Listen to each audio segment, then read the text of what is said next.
present, that delegates must always switch on their videos, and that delegates should ensure that the microphones of their gadgets are muted and must always remain muted. And to note that the interpretation facility is active, and that any delegate who wishes to speak must use the raise your hand function. And by now, I'm sure honorable members are familiar with the raise your hand function or icon. To move on, honorable delegates, in accordance with Council Rule 2471, there will be no notice of motion or motions without notice. And having said that, we should then proceed, honorable delegates, before we proceed to questions. I would like to take this opportunity to welcome the Deputy President. Welcome, Deputy President. Further, I would like to make the following remarks. That the time for reply by Deputy President to a question is 5 minutes. I know that this point is sometimes not that well understood, and it leads to a bit of problem, especially if there are details available. But just to restate it, that the time for reply by the Deputy President to a question is 5 minutes. Secondly, that only 4 supplementary questions are allowed per question. Thirdly, that a member who has asked the initial question would be the first to be afforded an opportunity to ask a supplementary question. Fourthly, that the time for asking a supplementary question is 2 minutes. And fifthly, that the time for reply to a supplementary question is 4 minutes. And lastly, that the supplementary question must emanate from the initial question. I would now like to take this opportunity and call on the Honorable Deputy President to respond to question number 13 asked by Honorable K. M. Muima. And this question is a question on revitalizing rural and or township economies. Honorable Deputy President. Thank you, Chair, for the opportunity. The response to the question: one of the critical pillars of our country's industrial policy focuses on the development of new economic centers through special economic zones and industrial parks that are geared towards attracting private sector investment to boost the growth of local economies. This entails the development of new special economic zones and the revitalization of existing industrial parks and sites that link small businesses, especially those owned by women and youth, to global economic value chains. We are advised by the Department of Trade and Industry and Competition that to date, Chair, our special economic zones have attracted just over 230 private investors, of which 127 are already operational, with a combined value of approximately 17.2 billion rand. In the process, approximately 15,251 direct jobs have been created. There are 12 industrial parks that are under revitalization in the Eastern Cape, KwaZulu-Natal, Free State, Northwest, Limpopo, and Mpumalanga provinces. Some of these industrial parks are strategically located in the townships and rural development nodes and are integral to the local economic development systems of these areas. In these cases, government invested in the upgrading of these areas, upgrading the security and building infrastructure to make these parks very safe, more conducive for business activities to take place, and to be attractive to investors. As guided by the National Development Plan, government is prioritizing implementation of programs which target poverty and inequality and contribute to the agenda of growing an inclusive economy. This focus is based on the reality that we cannot have socially cohesive and safe communities while millions of our people reside in areas with minimal opportunities for them to realize full potential. As detailed in the Economic Reconstruction and Recovery Plan that was unveiled by the President, our developmental plan prioritizes programs that invest in realizing the untapped potential of small and medium enterprises. Targeted focus on industrialization through localization is about building the manufacturing capacity and infrastructure of local businesses, especially small businesses, to develop new products and supply key markets value chains. Through increased participation, small businesses can unlock employment opportunities in township and rural areas. Chair, one of the key barriers to entry and participation in townships and rural villages is lack of requisite infrastructure to support small businesses to grow, expand, and access bigger domestic and international markets. As a result, government has prioritized the provision of business infrastructure support, including access to office space, connectivity, technology platforms that enhance innovation. More importantly, our land reform program has also prioritized allocation of strategically located state-owned land and properties for purpose of industrial development in order to support small businesses, especially in township and rural areas. Underutilized properties and industrial sites will be repurposed, revitalized for use by small businesses as part of infrastructure to support business operation. Other supply side measures include business incubation, mentorship, entrepreneurship, training, financial support, and market access facilitation.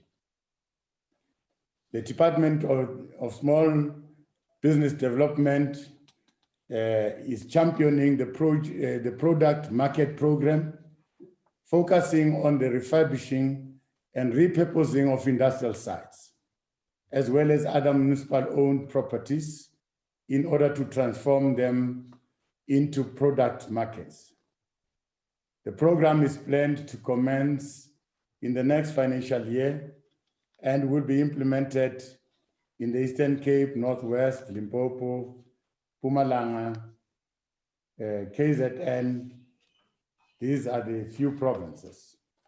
The product market program will also focus on lowering infrastructure costs and also act as economic hubs for the benefit of SMMEs and cooperatives, affording special priority to those owned by youth, women, and persons with disability.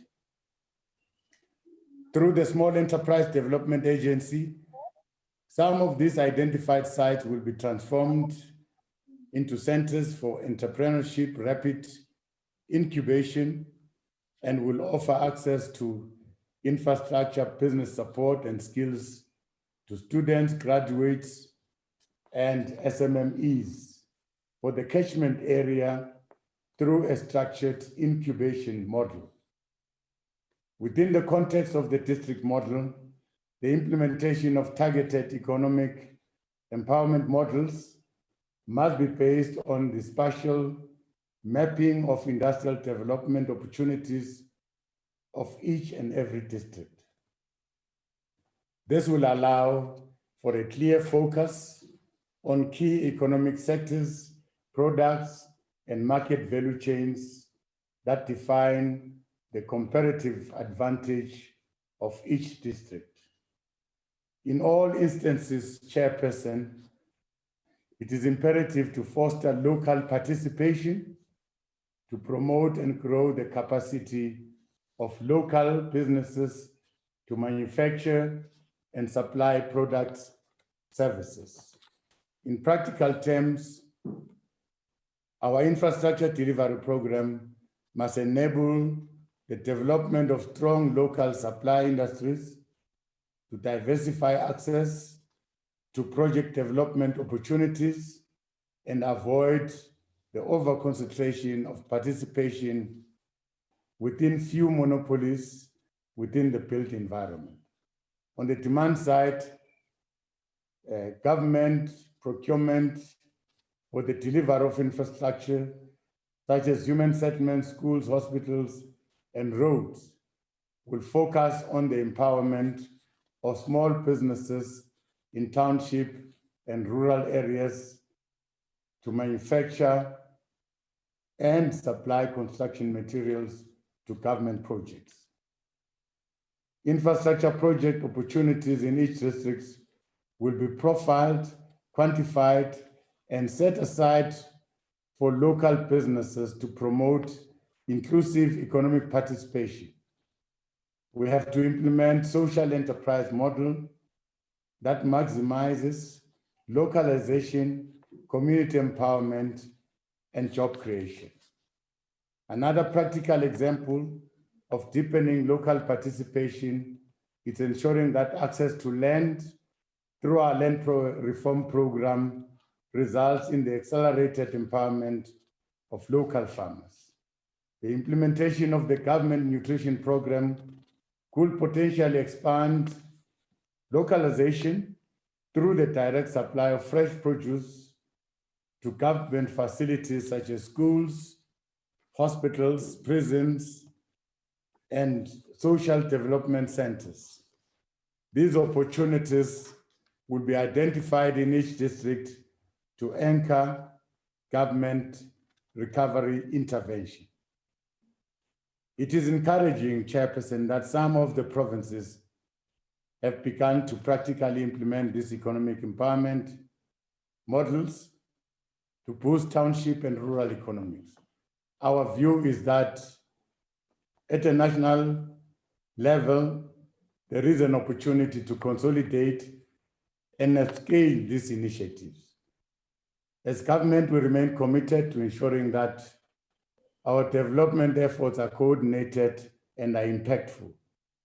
The success of our district delivery model will ensure that local economies are realized and they achieve the empowerment of our ordinary people where they live. Thank you very much, Chairperson.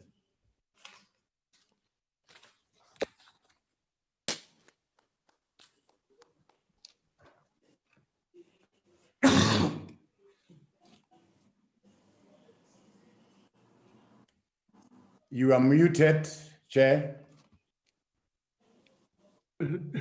Now we'll move on to the first supplementary question. We'll call on Honorable Muima to come forward.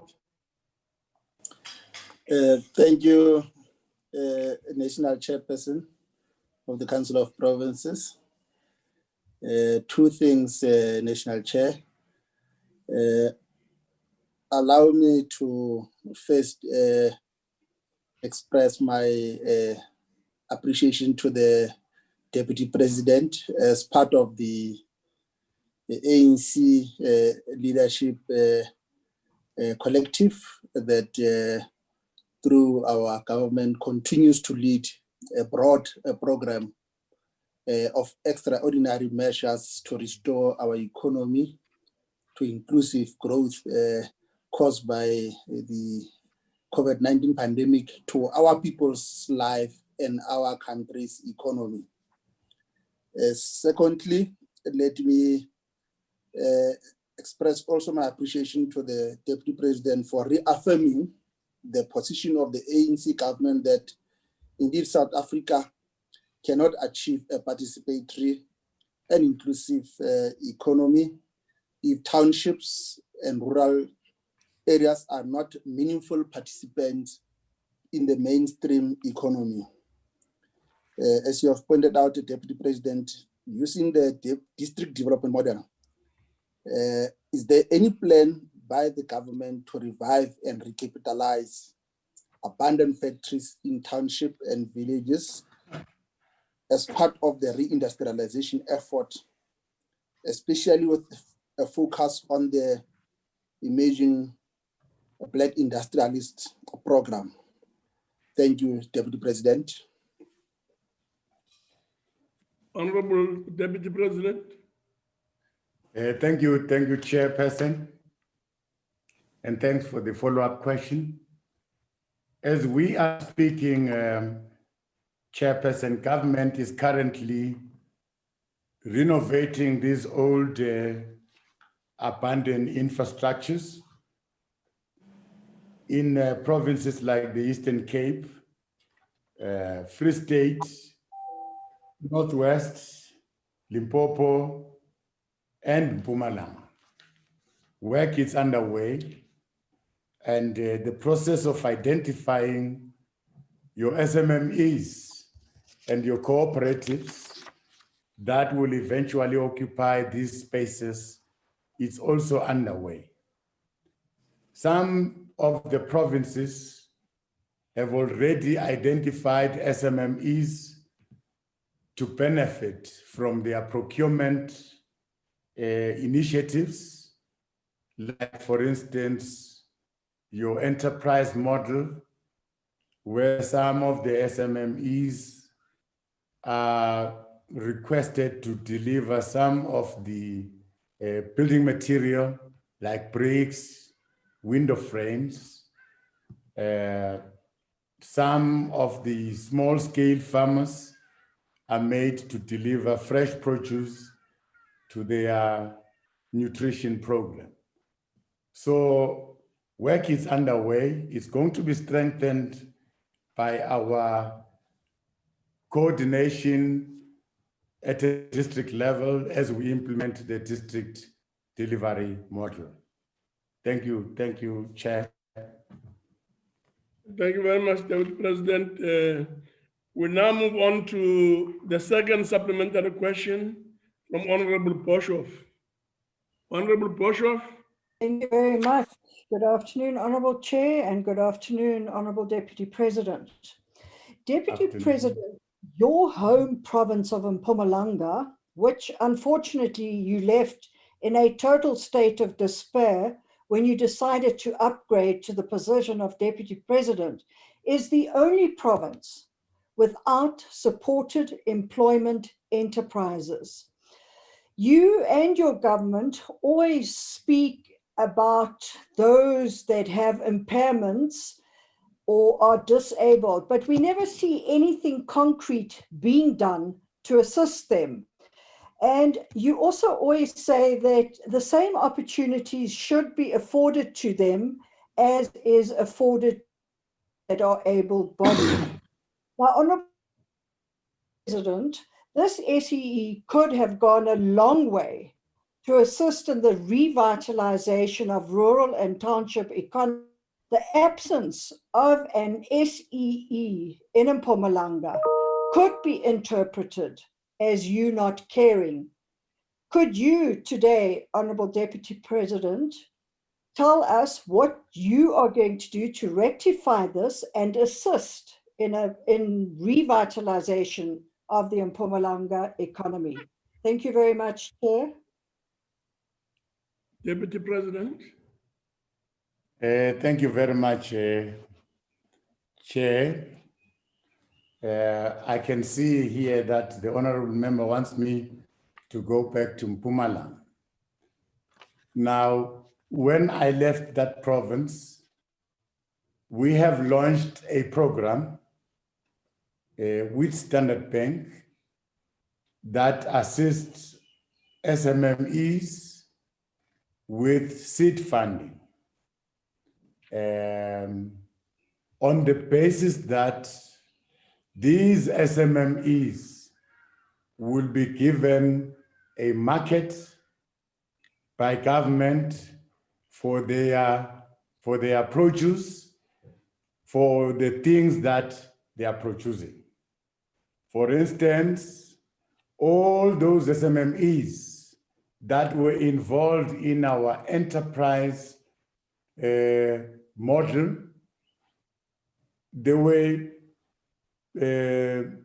manufacturing bricks. We brought in SAPS to look at the quality of the bricks.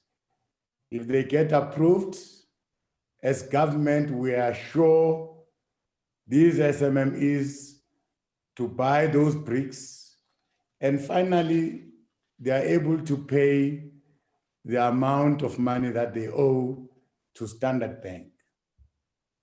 We have repeated that project in a number of settlements, areas where we were building RDP houses, in areas where we're building roads, so schools, clinics, in terms of the built industry. In terms of the nutrition program, we have grouped small farmers, supported them to produce fresh produce, and we collected the fresh produce into one area. From there, it is delivered to schools.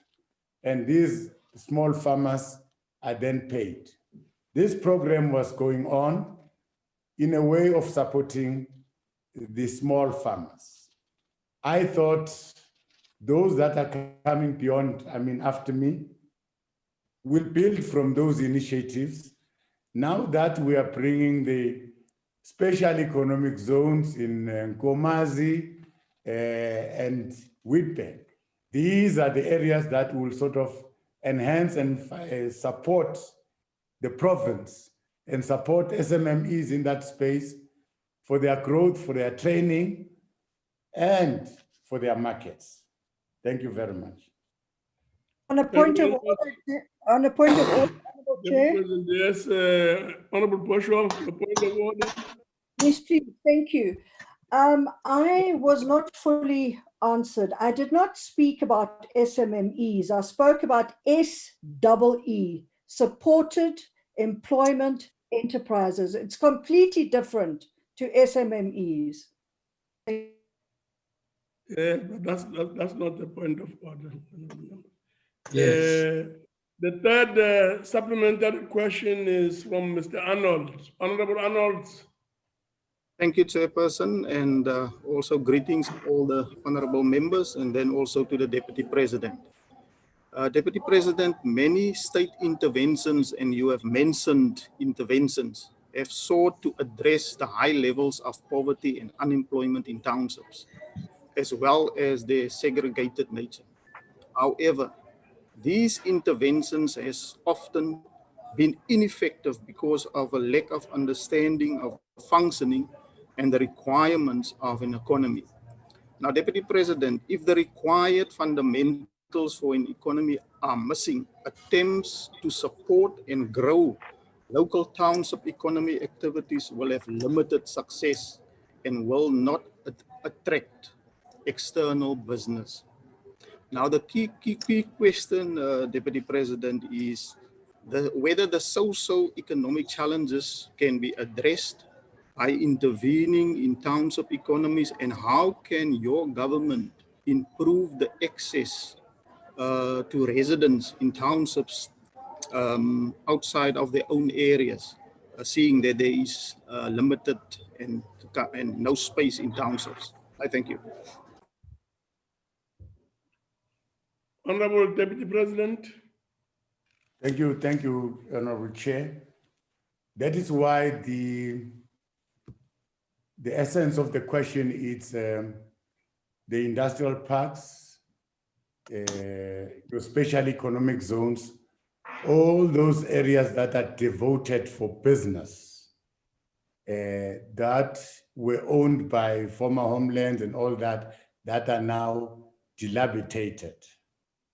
The question was, are you trying to revitalize, renovate those areas? And the answer was yes. And I've cited the provinces where these areas are being renovated. This is an attempt to give space for SMMEs, office space, areas where they can work and produce. Now, in the past, we realized our shortcomings of working in isolation. Municipalities were working on their own, provinces were working on their own, national department also working on its own. Now we've created this district development model, which brings together these three spheres of government so that they produce one plan to assist these SMMEs. Now, this assistance is going to be a collaboration of all these spheres of government so that the sustainability, and we can see these SMMEs growing into bigger commercial businesses. Thank you. Thank you very much, Deputy President. We'll move on to the fourth supplementary question from Honorable Mfaela. Honorable Mfaela.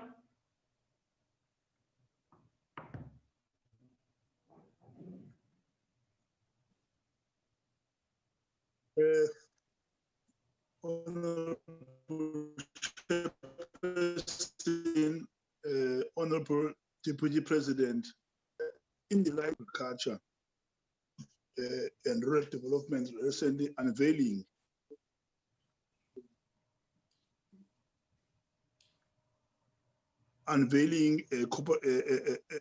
of a cooperative 400 hectares farm which is run by women, whether government has any mechanism in place to ensure that women are not being exploited, and whether consider self-development programs in the form of business and agriculture forums which aim to develop women's skills and ability in the agriculture market and provide them with a platform from which they can reach for a big leadership position in the agriculture sector.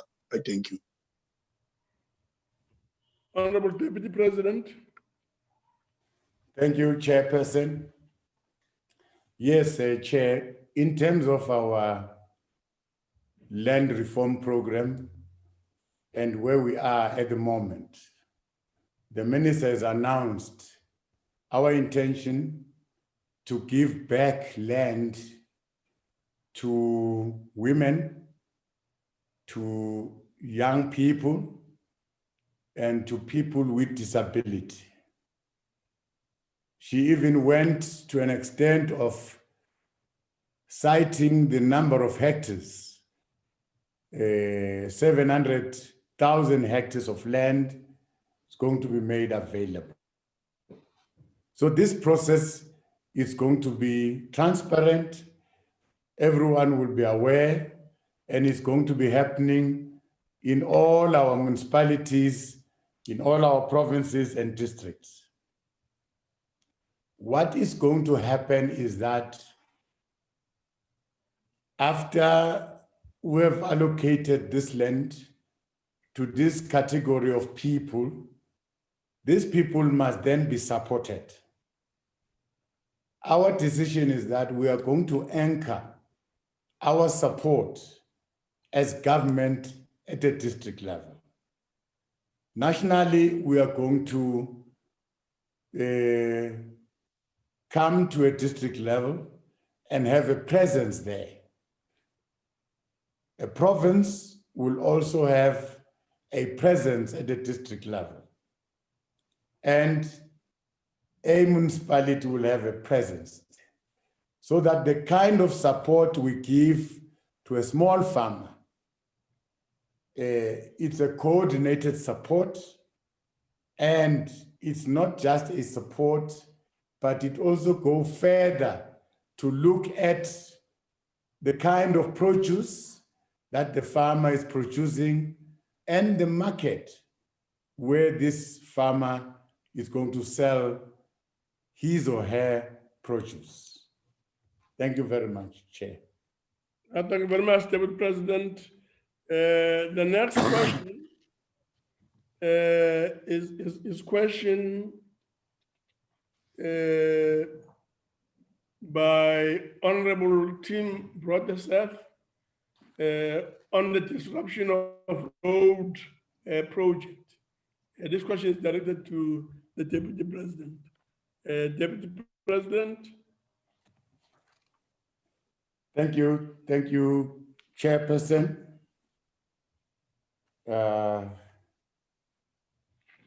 We note the important question from the honorable member, which refers to the interministerial task team established by the President to investigate the disruptions of road projects. We wish to clarify this from the outset, that the President has not established an interministerial task team in this regard.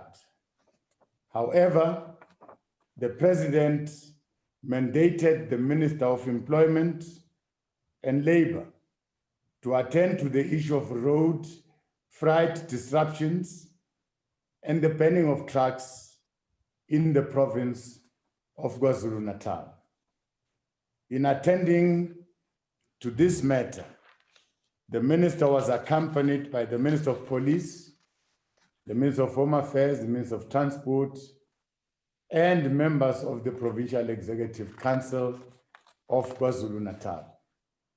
To this end, 8 persons have been convicted and sentenced in various magistrates, and in addition, more than 10 suspects have appeared in the Escort Magistrate Court and have been remanded in custody until the next court appearance.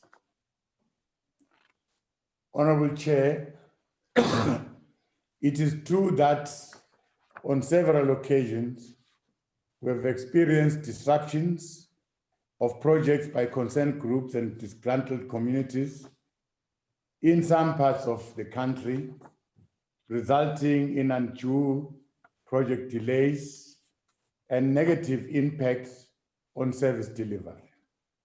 In the main, Chair, these disruptions are attributed to the perceived or real lack of localization and access to business participation opportunities by locals.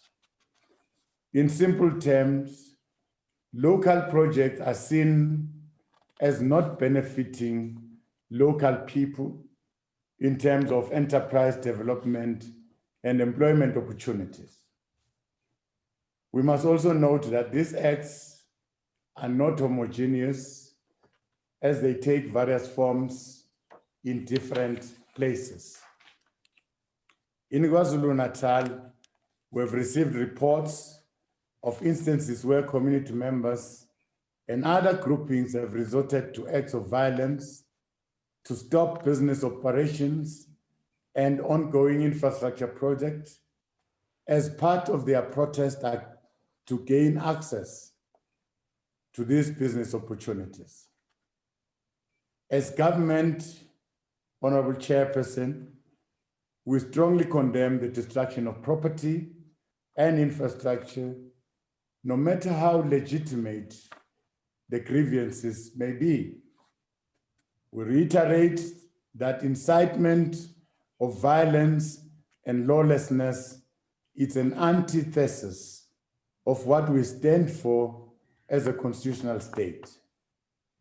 While law enforcement efforts are key in ensuring stability and safeguarding human lives and the destruction of property, we should be under any illusion that is solely a law enforcement problem. Government has to deal with underlying socio-economic problems that are the root cause of such disruptions. We should find systematic and structured ways of engaging communities and lobby groups on matters that affect them. The district development model provides us with an appropriate institutional platform that allows for the analysis, profiling, and resolution of key and peculiar issues faced by communities in a given district. It also allows for government across all spheres to craft a shared one plan that responds to issues raised across all key sectors of our society. The pursuit of broad-based economic inclusion and empowerment remains central to our plan of resolving the disruption of projects, especially economic infrastructure projects. Specific attention must be paid to the deliberate planning of projects in a way that benefits local people in terms of enterprise development and employment opportunities. Our overall approach to project planning and implementation must be guided by the need to attain localization objectives. For each project, specific local participation targets in terms of budgets and work packages designed to benefit local people and small businesses must be predetermined. At a district level, engagement with formal structures such as business forums, farmer unions, community leadership structures will be very crucial to ensure that all projects are properly communicated and shared in terms of community participation and benefits. Participation in the supply of designated product and services by local small businesses must be coupled with intensive capacity building, skills development programs to ensure that local enterprises meet quantity targets and the quality standards set out in predetermined project opportunities. For instance, if a human settlement project valued 3 billion rands sets a target that bricks, door frames for RTP houses worth 1 billion will be sourced from local manufacturers in a given district. Government agencies, such as the South African Bureau of Standards, Small Enterprise Development Agency, would need to be engaged as part of the capacity building program to ensure that local small businesses do comply with SAPS standards. They must also be assisted to build the necessary capacity to supply the required quantities at the right level. We have said before that by the nature, township and rural economics are predominantly made up of small and medium enterprises that may not necessarily have the capacity required in the execution of the construction projects. Therefore, this may present obstacles to their participation in big construction projects. Henceforth, as we embark on the broad economic transformation agenda to address inclusive economic growth and broadening participation, we must consider reviewing service level agreements and tender documentation for both consultants and contractors, and incorporate enterprise development through localization and supply of materials. It should be a consideration in determining procurement in construction work to prescribe as part of the briefing to bigger companies that they should identify and engage local enterprises within communities in which any construction project is implemented, to ensure that these enterprises are competitive and meet the demands of the market.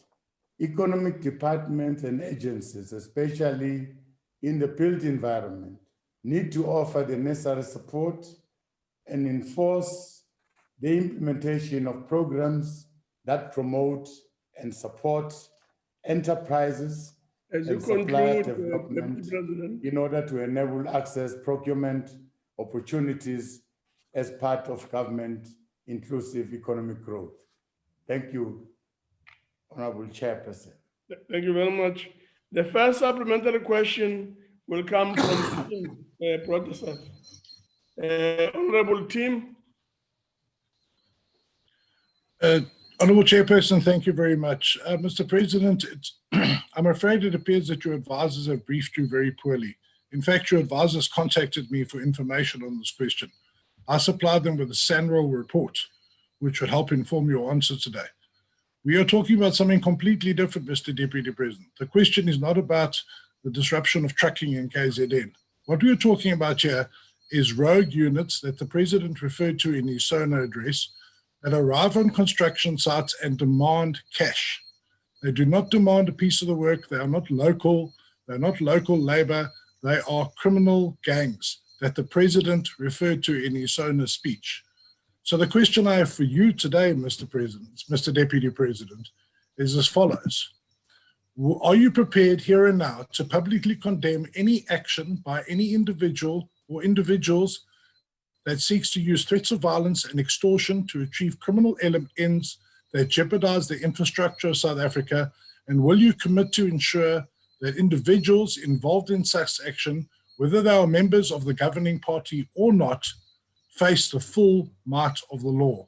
Can you please answer that, Mr. President, and not a long story about trucking? Thank you. Honorable Deputy President. Thank you very much, Honorable Chairperson. Yes, I think as government, we condemn all activities that seeks to undermine the rule of law. All those that will do things outside the scope and scale of our law. These must be dealt with by our law enforcement agencies. There's no one who's going to be given money without working. All people that are employed, there are terms and conditions of this employment and how you are going to be paid for such piece of work. So as much as we are saying all those who are disruptive, who are undermining the law regime of our country, must face the full might of our law enforcement agencies. We equally aware of a situation where our people are unemployed and are struggling, looking for work. Equally, as government, we're taking the responsibility of creating work opportunities that will deal with the unemployment rate that is currently prevailing in our communities. Thank you very much. Thank you very much, Deputy President. Let's move on to the second supplementary question from Honorable Njadu. Honorable Njadu. Thank you very much, Chair. Honorable Deputy President, let me take this opportunity to appreciate how you have responded to the question in terms of disruption of road projects, and also to appreciate the response to the criminality and the economic sabotage of the matter of the disruption of roads projects.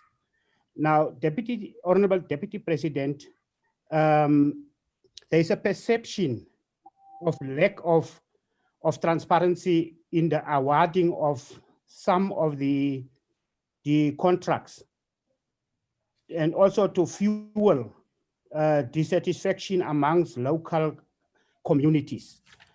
Now, the question, Honorable Deputy Chair, Honorable Deputy President, is that in localization, and when is the review of the public procurement system going to be finalized to ensure greater local participation? Thank you very much, Chair. Honorable Deputy President. Thank you, Chair. And thanks for the follow-up question. Now, the perception and the dissatisfaction that is prevailing on the ground at times is justified. It's justified because local communities are not engaged. They are not briefed about what is happening in their own environment. So I was saying that we need to change that scenario. There should be some predetermined objectives. That means right from the tender stage, right from the time we conceive of a project in a community, we must be aware that there are people that must participate. So there should be deliberate effort from the side of government to inform people, to prepare them, and to make these people participate in this project. This will ensure that some of the buildings that we have in our communities gets respected, because when people participate in building a school, they take full ownership of that school. They regard that school as theirs because they have participated. So as government, we're going to improve that so that we don't just parachute and bring projects without involving the community. The community must benefit in terms of employment, in terms of the supply of whatever material that can be supplied into the project. But that must happen in a very orderly and predetermined way. That will happen right at pre-tender stage, at the tender stage, so that there's order.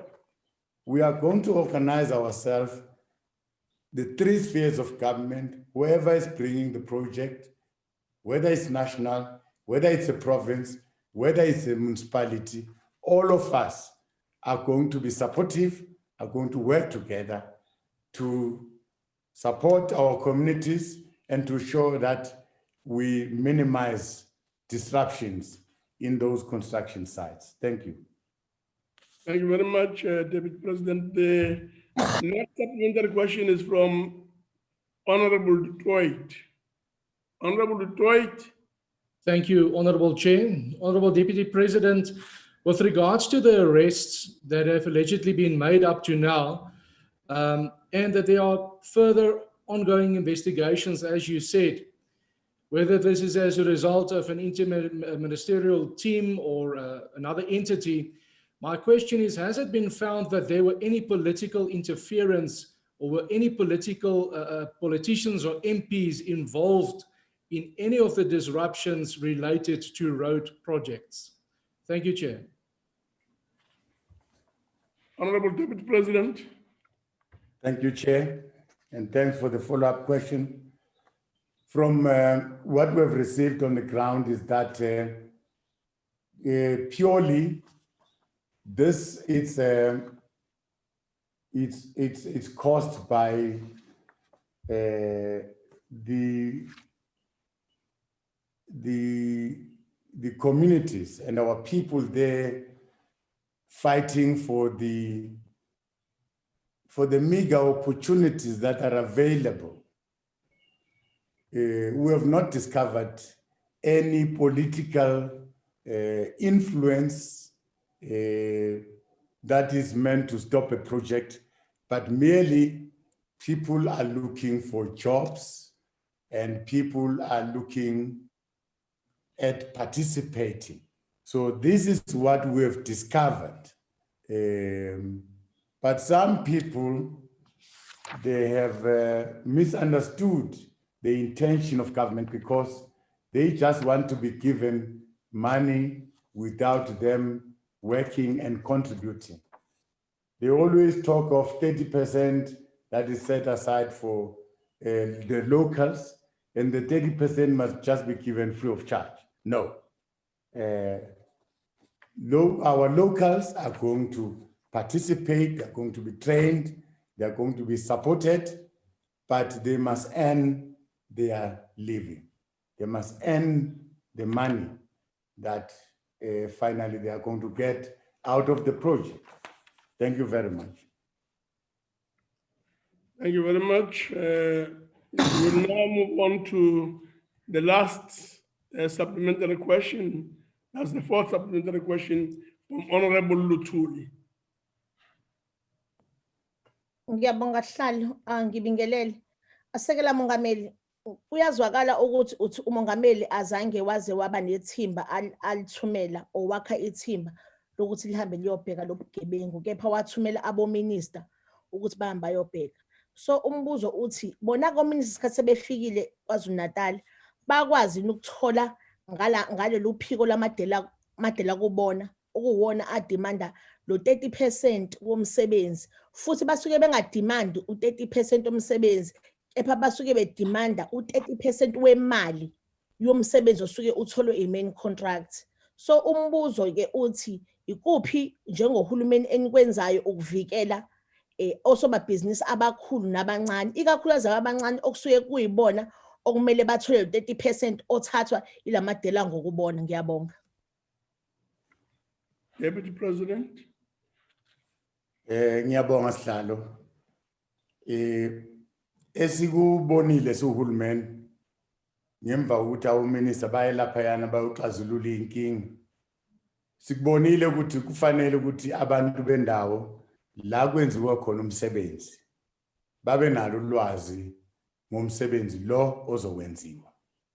Futhi ke sikwenze kube ngumsebenzi wethu ukuthi nabo babe khona bakwazi ukubamba iqhaza, bakwazi ukuba nengxenye yalomsebenzi abazowenza nabo ukuze kube khona abakuzuzayo okufana nomsebenzi abazovukela njalo bahambe bayosebenza ukuze uma kuphela inyanga kube khona abakutholayo. Futhi ke kukhona abosomabhizinisi abancane abakhona endaweni ukuthi ngokufika kwalabo osomabhizinisi abakhulu abazokwakha la amathuba ukuthi bangakwazi ukusupplya izinto ezifana nezitina, okufana nama window frames, kuya ngokuthi iproject leyo yini. Kukhona okuncane osomabhizinisi abakhona ekhaya abasafufuthi faka nabo njengesandla ukuze kube khona abakuzuzayo kuleyo project. Kodwa lokho kufuna kwenziwe uhulumeni ngokuthi acacise ukuthi into nje izokwenziwa osomabhizinisi abancane. Abantu abazocashwa kufuna babe neskill esingaka, nawo ama-department azosiza ukuthi abantu labo abatrainwe phela ukuze bakwazi ukuthi uma bayosebenza lapho kuleyo project bakwazi uku-eda i-value kuleyo project ngoba phela ba-training. Nalaba osomabhizinisi abancane nabo babekelwe okwabo ukuthi bazokwenza. Sikucacise lokho singakawuqali umsebenzi. Ngiyabonga. Siyabonga Deputy President. Umbuzo landelayo ke ubuzwa ohloniphileyo lapha uAyinsube wase Free State ebuza umbuzo ebhekisa ku Deputy President. Lo mbuzo ukhuluma nge-service delivery challenges eQwaqwa. Deputy President. Thank you, Honorable Chairperson. Our response to the question, Chair, it is concerning to us that the service delivery protests in Qwaqwa have been going on for a while. We understand the plight faced by the people of Qwaqwa regarding the recurring challenges in the provision of basic services such as water and electricity. It is for this reason that the Maluti-Apofong local municipality, it's among the municipalities that have been identified as service delivery hotspots. The municipality is currently receiving attention through combined efforts by national and provincial government. We therefore would like to thank the people of Qwaqwa for their patience as we work to resolve the challenges of service delivery, especially access to water and electricity that they are facing on a daily basis. We salute these people of Qwaqwa for their active citizenry in raising their voices and exercising their right to protest within the confines of our Constitution. We wish to assure the people of Qwaqwa that despite the prevailing challenges, laudable efforts are continuing to accelerate service delivery provision in the Maluti-Apofong local municipality. Currently, yes, the municipality is having ongoing challenges as far as water provisioning is concerned.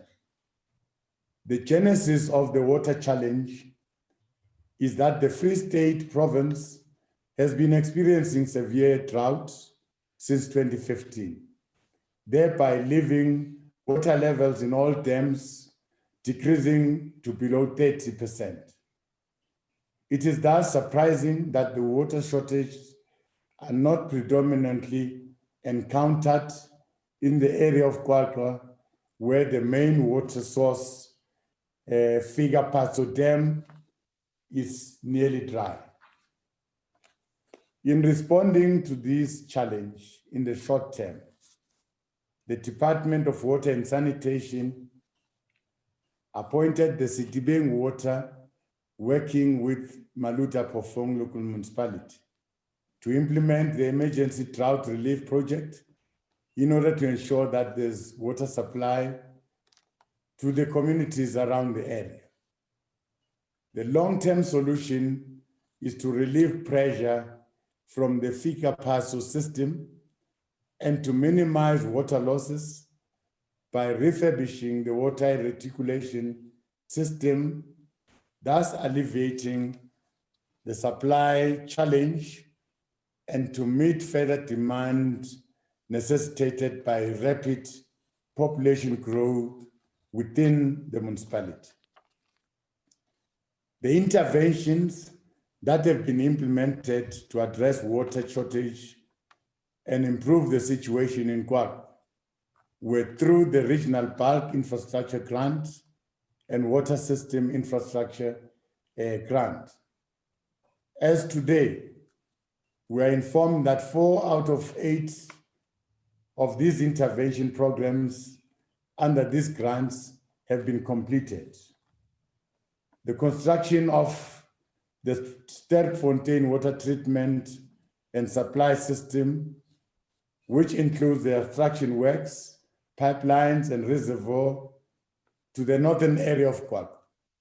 The construction of the Makwane water treatment, which extracts water from the Metsi Matso Dam to supply the surrounding areas.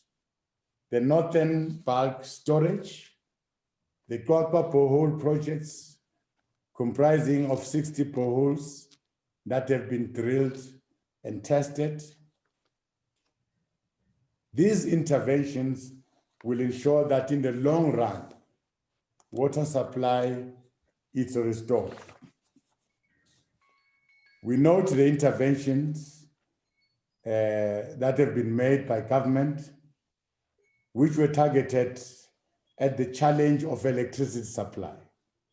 The Maluta Pofong municipality, together with the Department of Copter and National Treasury, have approved the implementation of the private sector participation model.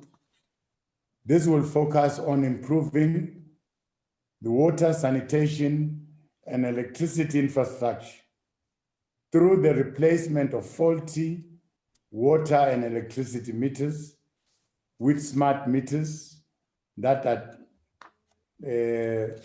are not easily tampered with, as well as upgrading of the water and electricity network. Through the Eskom political task team, which I chair, Maluta Pofong has been identified as one of the top 20 municipalities defaulting on their debt repayment to Eskom. Drastic measures are being implemented to ensure that municipal debts to Eskom are addressed, including providing targeted technical support to municipalities so that it builds requisite capacities to deal with the challenges relating to tariffs, billing, collections, metering, and illegal connections. As you conclude, this will ensure that the municipality is able to provide electricity, which is critical for water supply as well. Thank you, Chair. Thank you very much. Next question is a supplementary question. Comes from Honorable Nsube. Honorable Nsube. Thanks, Chairperson of the Council. Let me also thank the Deputy President of the Republic for a just and honest response. Last week, Deputy President, during the NCOP Provincial Week, we had the opportunity to interact with various municipalities in the Free State, including Maluta Pofong local municipality, which covers area of Kwakwa. What was reported shows signs of continuing maladministration, corruption, and thuggery.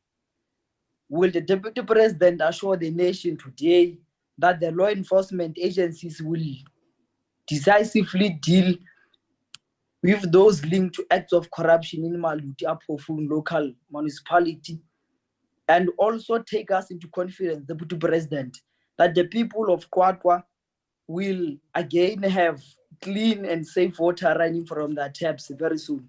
Thank you very much, Deputy President. Deputy President. Thank you very much, Honorable Chairperson, and thanks to the follow-up question.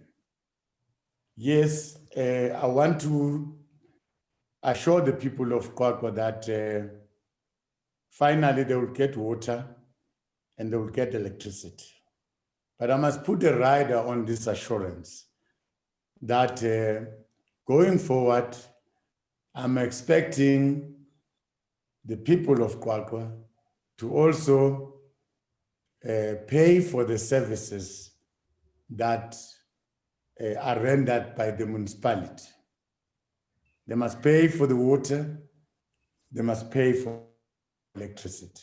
Because currently the problem that we are facing, after all the interventions, we were supposed to have water now, given the intervention that we've made. But because the municipality is owing Eskom, then they took each other to court, and finally there's a standoff. Now, this standoff has resulted in Eskom switching off the electricity. As a result, our water reticulation system is not working because there's no electricity. So this problem is intertwined. As much as the Maluta Pofong municipality must up their game, it's equally important for our people to pay for services so that collectively we take responsibility. Yes, we are going to intervene to this problem. We are going to, in the near future, shortly, we're going to have a meeting with the municipality, the province, Eskom, so that we see how best we resolve this problem going forward, so that our people should have water. But our people must pay. Yes, we are going to uproot corruption. It is our conviction that corruption will destroy the little that we have. So as government, we are going to support our law enforcement agencies. We are going to stand behind them to ensure that we uproot corruption. That is going to happen in Maluta Pofong. Our law enforcement agencies must act without fear or favor. Thank you very much. Thank you, Deputy President. The second supplementary question comes from Honorable Mfaela. Yes. Honorable Mfaela.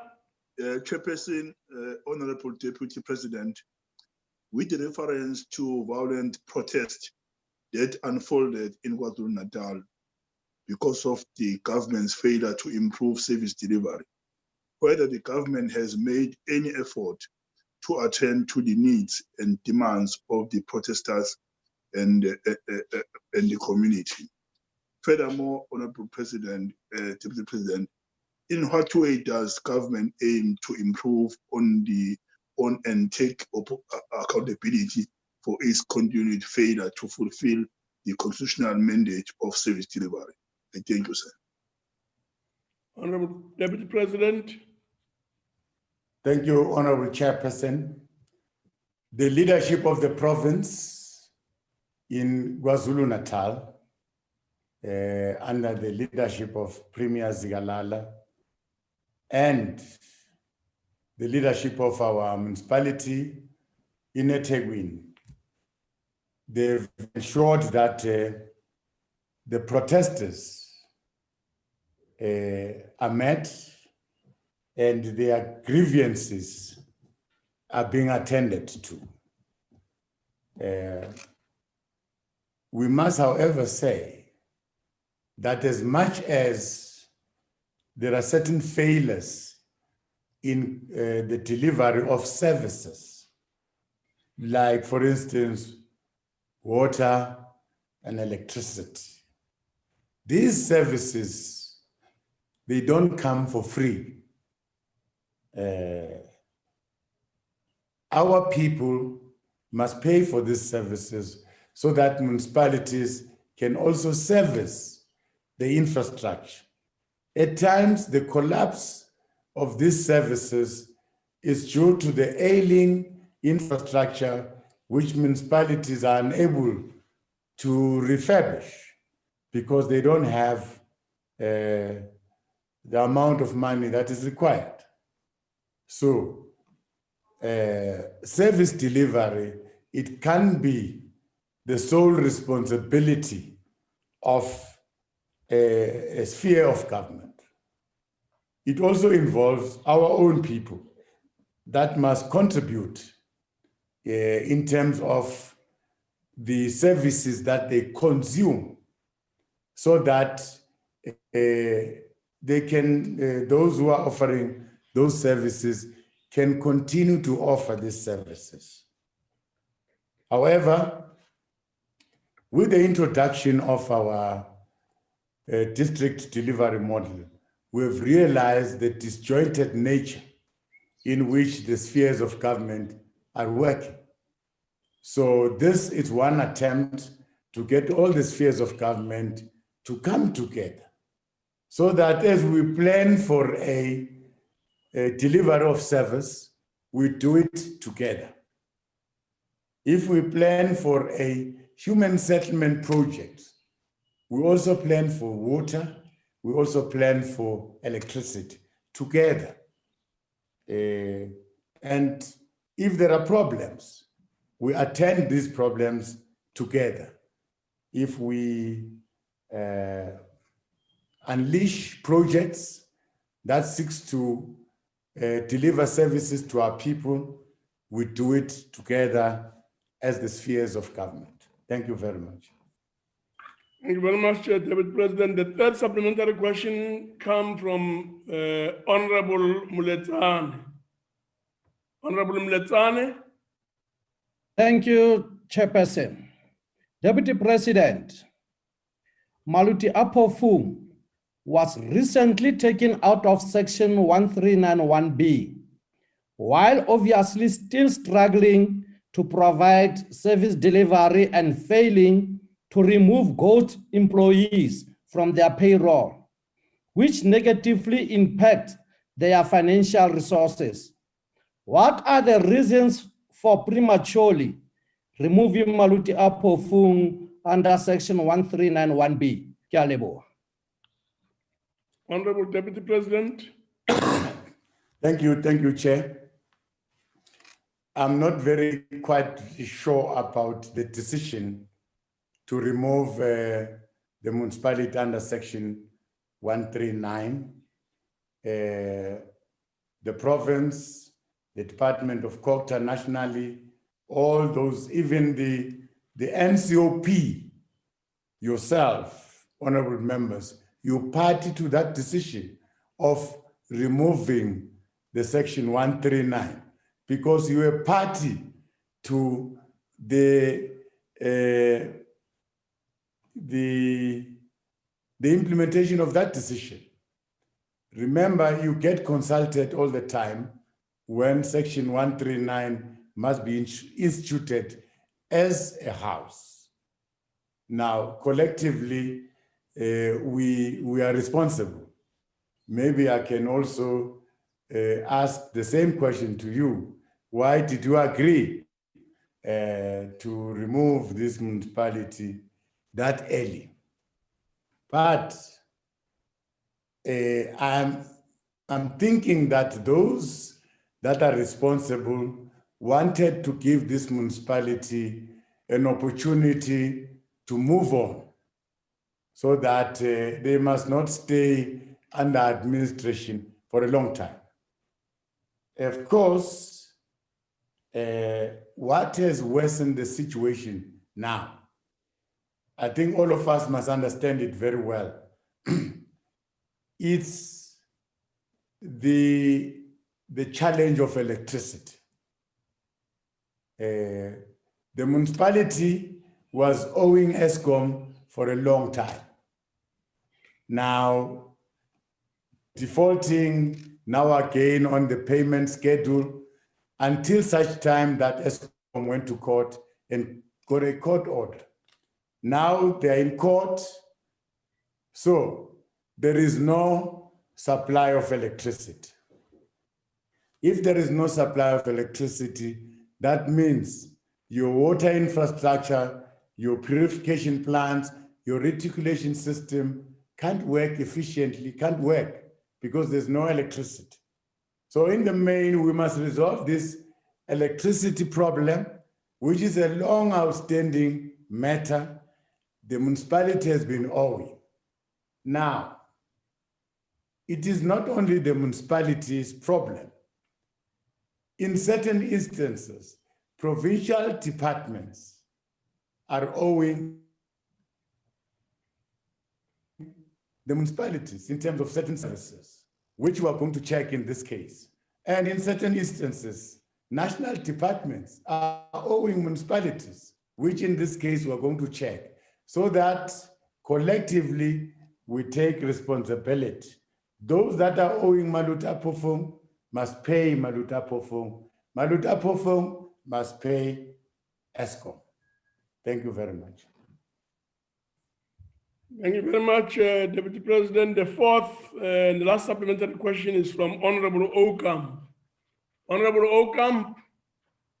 Thank you, Honorable Chairperson. Honorable Deputy President, thank you. Honorable Deputy President, the city of Kimberley is once again suffering under the strain of water mismanagement. The city was left waterless for 5 days, while Solplaatjie once again waited until the last minute to schedule work on the main pipeline that's coming from Rivitalizing. Due to the city's inability to supply the whole city with water, water shedding is commencing this week, just in time for the extremely hot Kimberley summer and for the December holidays. This has become an annual phenomenon that lasts for months at a time.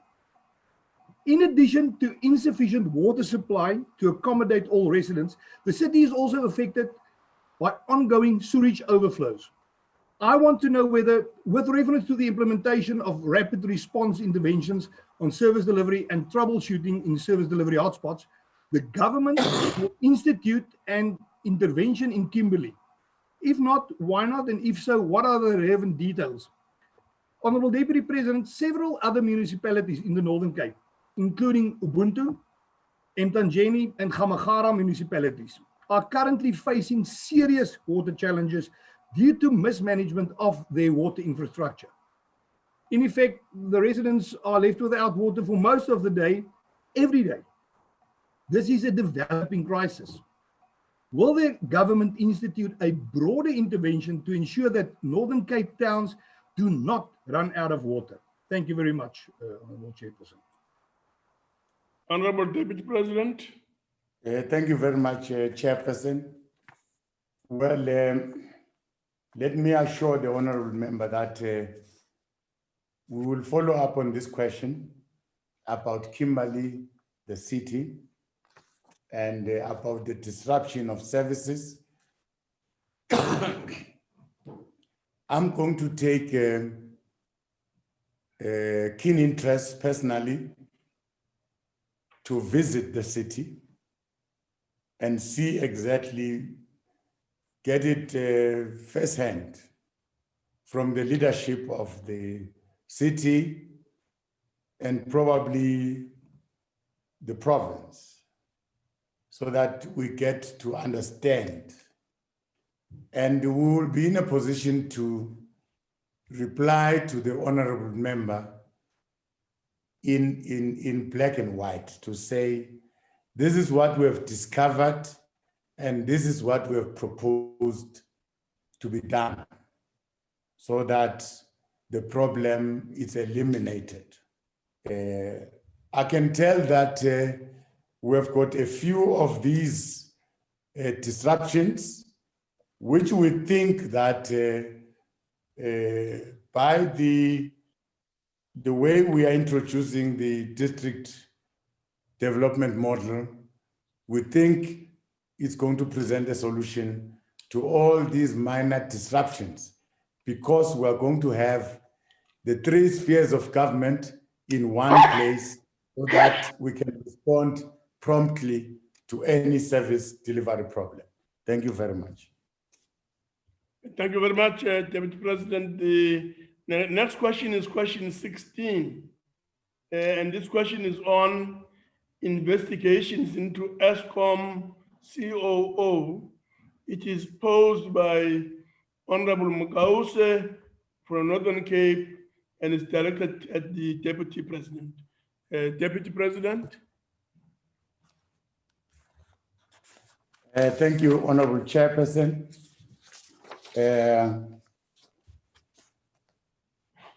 We want to reiterate our previous position that we have stated in our previous response that was given on the 25th of June, 2020 in the National Assembly, and the 3rd of September in this very same house, in relation to the question about investigation against Eskom executive,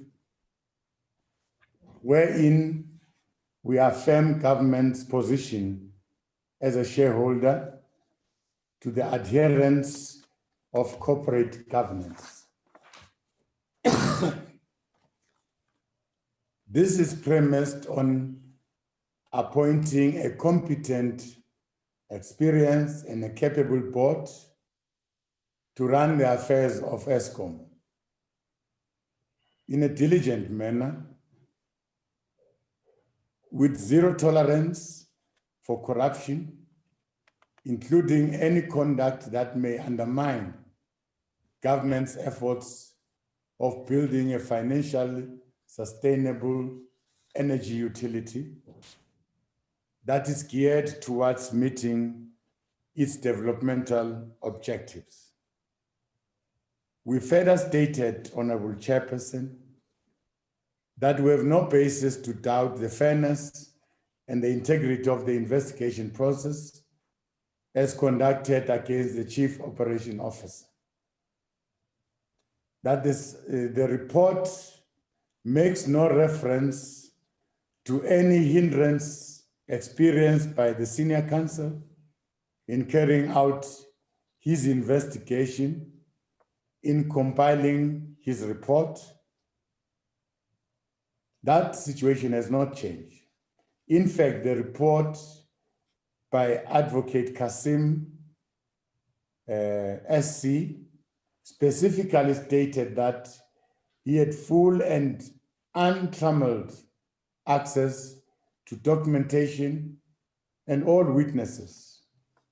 Notwithstanding this principle of corporate governance, we have been informed that Eskom Holding established a legal panel on the 1st of April 2019 for a period of 5 years, comprising of 58 law firms. Eskom has signed a service level agreement with all these law firms whose services would be required as and when required. The hourly charged out rates were agreed with the law firms in question and form part of the signed service level agreement.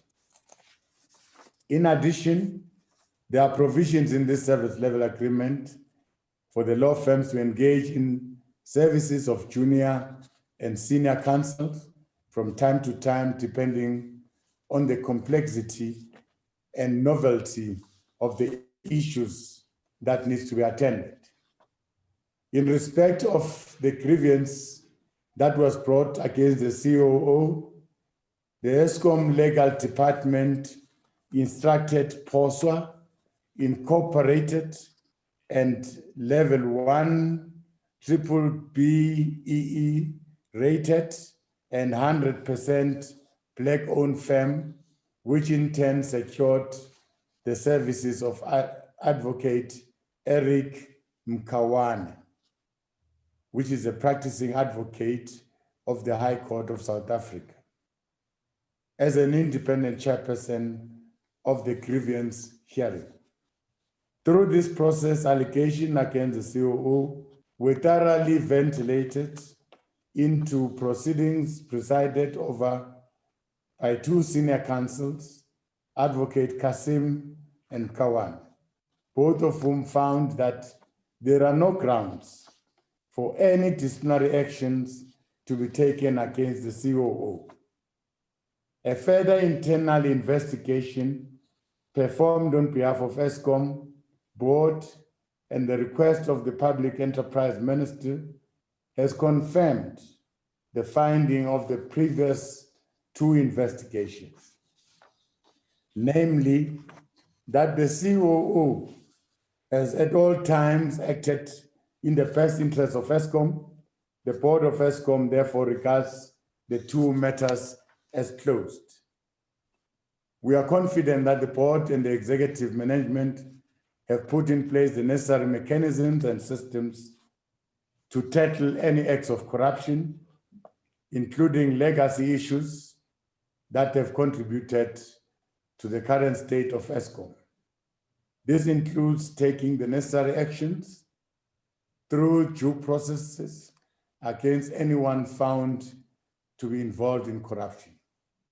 We therefore encourage members of parliament, members of the National Council of Provinces to utilize the available parliamentary mechanisms, the structures that are available, our portfolio committees, to hold these boards of state-owned enterprises, chief executive officers, accounting officers of our national departments accountable, including providing clarity on measures to be taken to deal with corruption.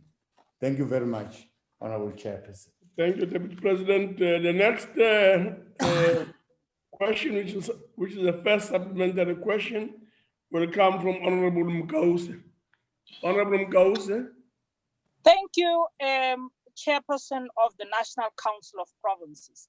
Deputy President, every time we raise an issue about Eskom, you refer us to your previous responses, either of the National Assembly or the National Council of Provinces. But that's a separate matter. Maybe you'll tell us one day, why are you forever referring us to those responses? There are few issues that we want to be clarified, especially for those who fight side by side with the EFF in terms of fighting corruption. Deputy President, we run the risk in this country of making corruption synonymous with Black people, because when allegations of corruption and maladministration are raised against white people, they're swept under the carpet. It is a fact that John Oppenholzer was a shareholder in Stefano Stocks, a company that received over 1 billion rand, Deputy President, overpayment from Eskom. And he participated in taking a decision about paying Stefano Stocks. This, Deputy President, is a clear case of corruption. It is also a fact that he pressured subordinates to find a job in Cape Town for his brother-in-law, Gregory Jacobs. This, Mr. Deputy President, is a clear case of nepotism. In your view, Deputy President, was it correct to keep Oppenholzer in his position while investigation against him are still on?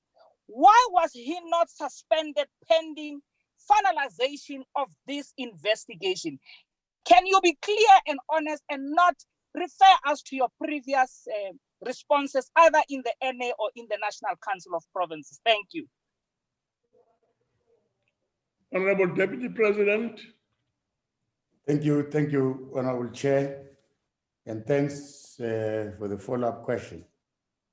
Well, it is a very unfortunate perception that corruption seems to be synonymous with blacks. It's a very heavy loaded statement which can cause fractures in society. As members, I think we should be wary of such statements because very divisive, mindful of our past, where we come from. We're trying to build a nation. So let us follow corruption. Let us not give corruption a color. I'm very happy that we we're trying to fight corruption. All of us, we're standing up, but let us not give corruption a color. Now, the report of those who were investigating stipulates very clearly that there were no attempts to block the investigation. Probably, it was those who were investigating that were supposed to recommend that the COO must be suspended because he is tampering with the investigation. But there was no such allegation that was raised by the investigation team. So the question does not arise. They've investigated, they produced a report, and a report that exonerates the COO from wrongdoing. Now, when I hear the honorable member, it seems like the honorable member has got more information that I don't have about some of the things that are happening in Eskom that are wrong, that borders around corruption. But honorable member is aware that we have got our law enforcement agencies, we have got all the right to approach these law enforcement agencies and to open a case, to say there is this and this and this and this, and we think there's corruption here. But if really we want to understand how this investigation was conducted, I think the report is before us. There's nothing that we are hiding, and we are not pursuing people because of their color, unfortunately. Thank you very much, Honorable Chair. No, thank you very much. The second supplementary question comes from Honorable Nana. Honorable Nana. Thank you, Chairperson of the NCOP. And Honorable Deputy President, I am pleased that you are encouraging and urging us as MPs to utilize mechanisms available at our disposal to hold the boards of these SOEs accountable. To me, that is a reassurance that we really needed as MPs. But Honorable Deputy President, given that Eskom has undertaken a plethora of corruption investigations, and the one referred to by Honorable Makausa relates to fuel contracts, which are a subject of many dubious contracts. Will you in your capacity as the chairperson of the Eskom task team undertake to ensure that all such contracts are tabled in a report before Parliament? And in this way, transparency and accountability will be served. Parliamentary oversight will be assisted, and that will be in the best interest of all South Africans. Thank you. Honorable Deputy President. Thank you very much.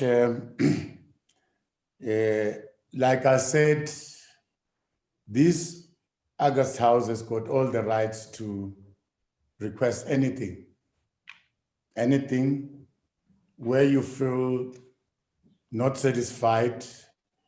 You can request this direct from Eskom executive, from the board itself, that you've got a right to call.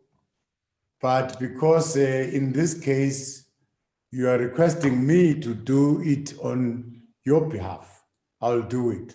I'll request those contracts, especially for fuel.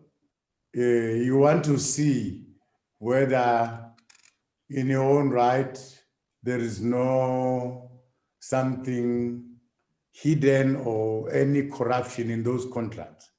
Those are going to be provided to you. But on top of that, I want you to engage. It's one thing for me to just give you something written in black and white, but I want you to probably engage with the board, ask questions where you don't understand. You can also engage with the executive where you don't understand. Let us shy away from developing perceptions that are incorrect, that are devoid from the truth, because we have got the opportunity to pursue the truth. You have got these people in front of you. You can ask them. Thank you very much. Thank you very much, Honorable Deputy President. We'll now move over to the third supplementary question from Honorable Klute. Honorable Klute. Thank you, Chairperson. Just from the onset, I should just say, anyone who is probably guilty of wrongdoing should be investigated. Doesn't matter what color that person is. But I do get the feeling that there are many more problems that we are not really attending to. This is one now that we've discussed. I mean, in the history of buying mops, Eskom will probably have the best wooden mop ever, 200,000 rands worth of a mop. This was just revealed this weekend. I just want to go back to the report that the Deputy President spoke about. The report also warns of an emerging pattern of underperformers to style themselves as whistleblowers when called to account, a trend that's entirely at odds with the desired high performance culture that Eskom is seeking to inculcate its employees. Now, we've had 3 investigations, all clearing the COO. It appears, Mr. President, that you accept Eskom's position on this. I would like to know from you. The Eskom CEO recently, just this weekend, expressed his concern of exposing incompetent employees. Will you, as government, support Eskom and the CEO to expose these incompetent employees and in his attempt to fix Eskom? Thank you. Deputy President. Thank you very much, Honorable Chairperson. Remember the relationship between ourselves and Eskom. We are shareholders, and we practice our shareholding through the Minister of Public Enterprise. We've appointed a board, and the board has appointed the executive, and we want to try by all means as government to give space to the board and the executive to run the affairs of Eskom without our day-to-day interference, political interference. We must try and avoid this because we want this utility to succeed. Now, as politicians, we've got our different perceptions about things, and we should allow this utility to be run like a company. Certain procedures should be followed like all other companies. So the shareholder that is representing government will express our view as government in their shareholders meeting. In their meeting with the board, wherever they interact, let's allow that formal interaction that it's acceptable within the law, in the company rules, that this is the way shareholders must interact. Let's allow that to happen, because we've been condemned to say we were interfering politically in a number of these SOEs. And in this sixth administration, we want to do things in the correct manner that allow these boards that we have appointed to run these entities. Thank you very much. Thank you very much, Honorable Deputy President. We'll now move over to the last supplementary question from Honorable Mkiva. Honorable Mkiva.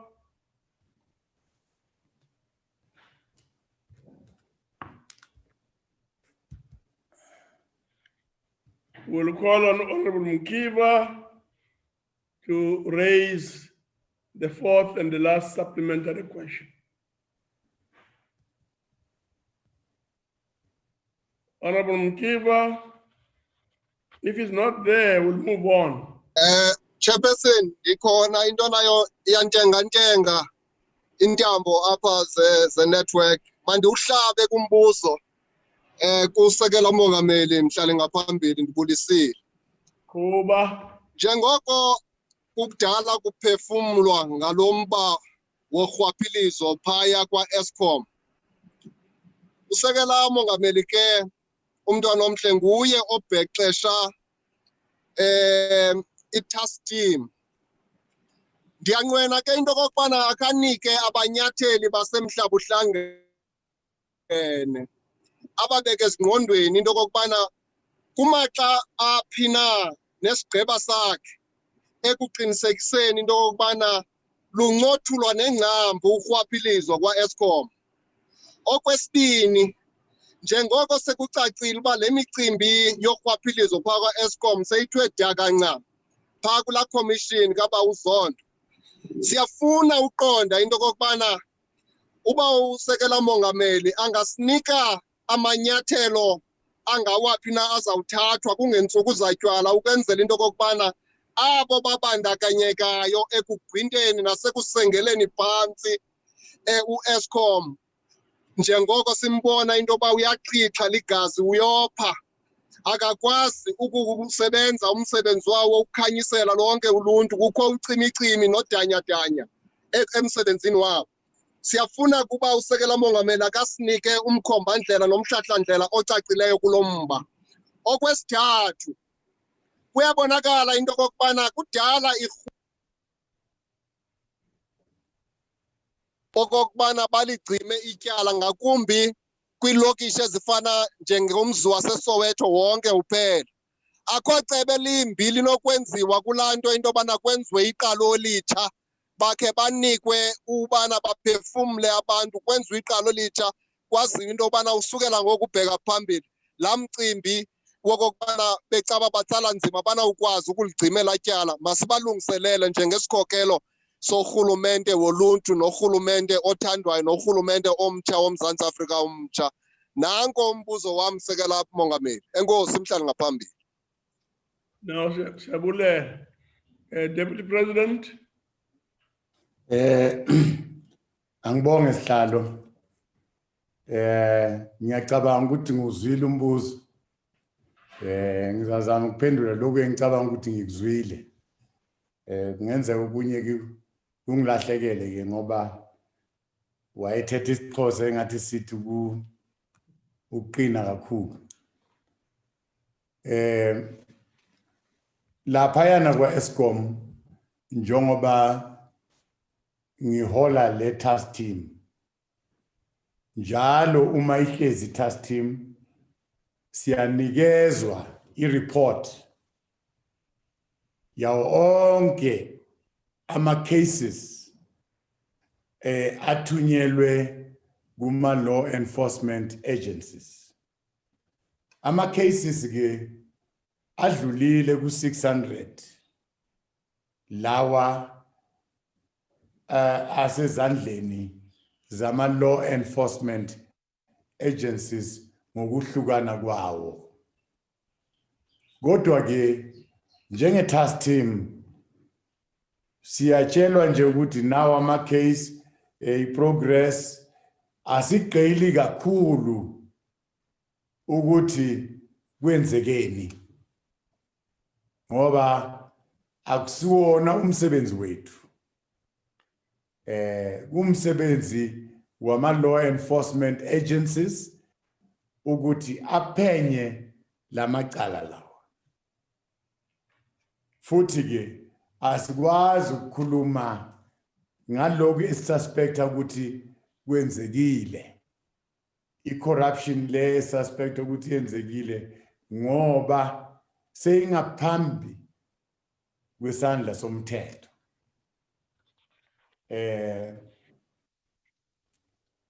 Ngokunye ke okwenzekayo lapha ku task team manje ke abantu base South Africa bayazi ukuthi Eskom ihlangabezane neyinkinga.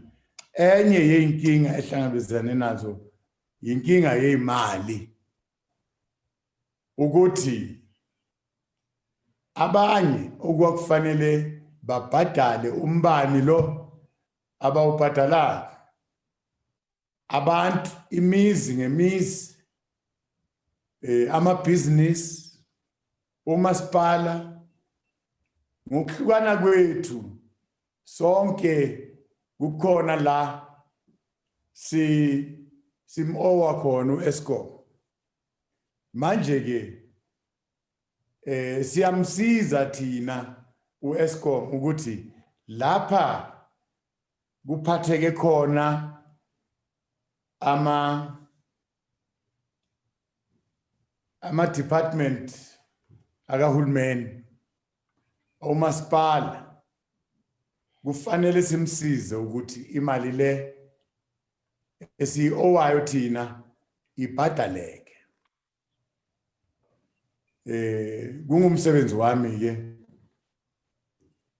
ukuthi ama department lawo ngikhulume nawo, abomasipala lawo ngikhulume nabo, sibone ukuthi siyayibhadala le mali ngoba kufanele si lead by example. Uma sithi abantu bakithi ababhadale ama services abawaconsumayo, ababhadala amanzi, ababhadala ugesi, nathi phela ngama department akahulumeni asiqalele ngaphambili sibhadale. So uEskom ke uyakhulumisana nabantu abamowayo, uyakhulumisana nabomasipala bathethene bayasana ecourt, uyakhulumisana nama household, different household. Ngalesikolo lesi mhlawumbe ke kuzothi uma bekhulumisana nathi mhlambe through the political task team bese siba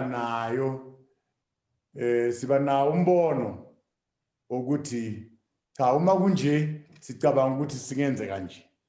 Kodwa kwamanje sithi thina abantu bakithi abazifundise ukuthi sesingaphansi kombuso wentando yeningi. Ngakho ke umbuso lo wengcinezelo uphelile. Umbuso lona ke uthi thina sithathe iresponsibility ngokwethu singabantu base South Africa, sikhokhele indleko zama services esiwasebenzisayo on a daily basis. Lokhu siyokhuluma, sizofika lapha abantu bakithi bahlala khona, sibonisane nabo. Kukhona abantu bakithi abangasebenzi indaba yabo i-different. Kukhona abantu abakithi abasebenzayo ongokomthetho kufanele babhadale. Indaba yabo ihlukene kunabantu abangasebenzi. Ngakho-ke ngeke sihlanganise wonke umuntu sithi hayi mhlambi isikoloto lesi asicithwe ngoba kukhona abantu aba-affordayo kukhona abantu abanga-afford.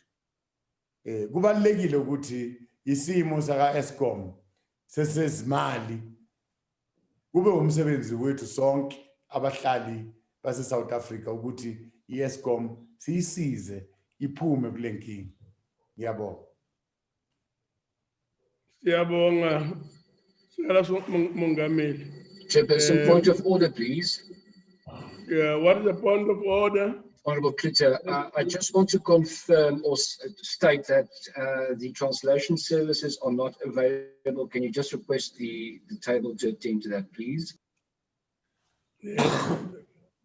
Let's do that. Let's ask the table there to assist. Advocate Pidela and the team, please assist. Let's move on then to the next question, which is question 17.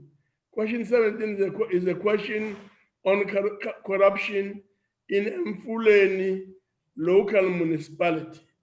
This question is being raised by dear Ryder from Gauteng, and the question is directed to the Deputy President. Honorable Deputy President. Thank you, Honorable Chairperson. Our response to the question is that we are aware of the ongoing challenges in Emfuleni local municipality. And we are working together with the Gauteng provincial government to restore governance and improve the situation that has impacted on service delivery.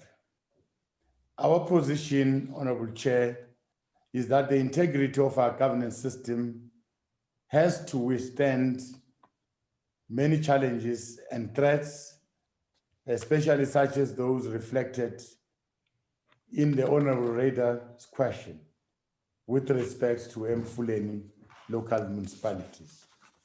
When laws and regulations are transgressed and delivery of basic services is hampered, partisan politics should be reconsidered and hopefully be transcended,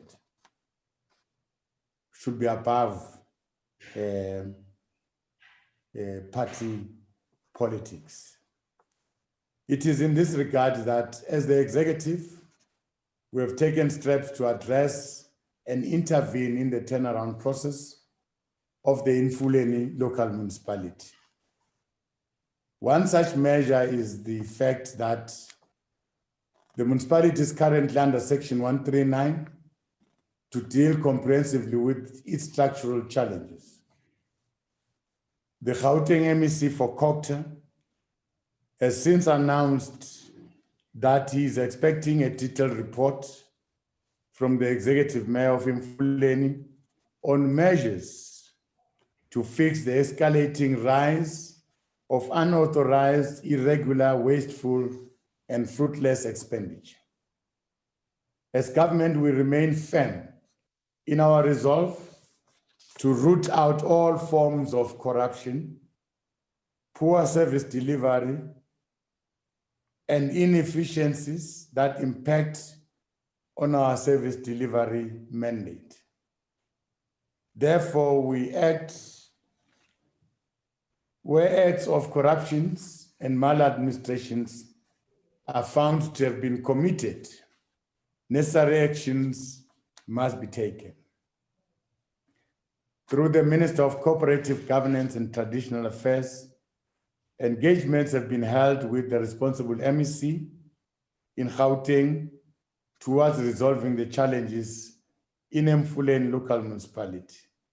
We are informed that the following measures are currently being implemented and are being monitored regularly. The financial recovery plan committee has been established.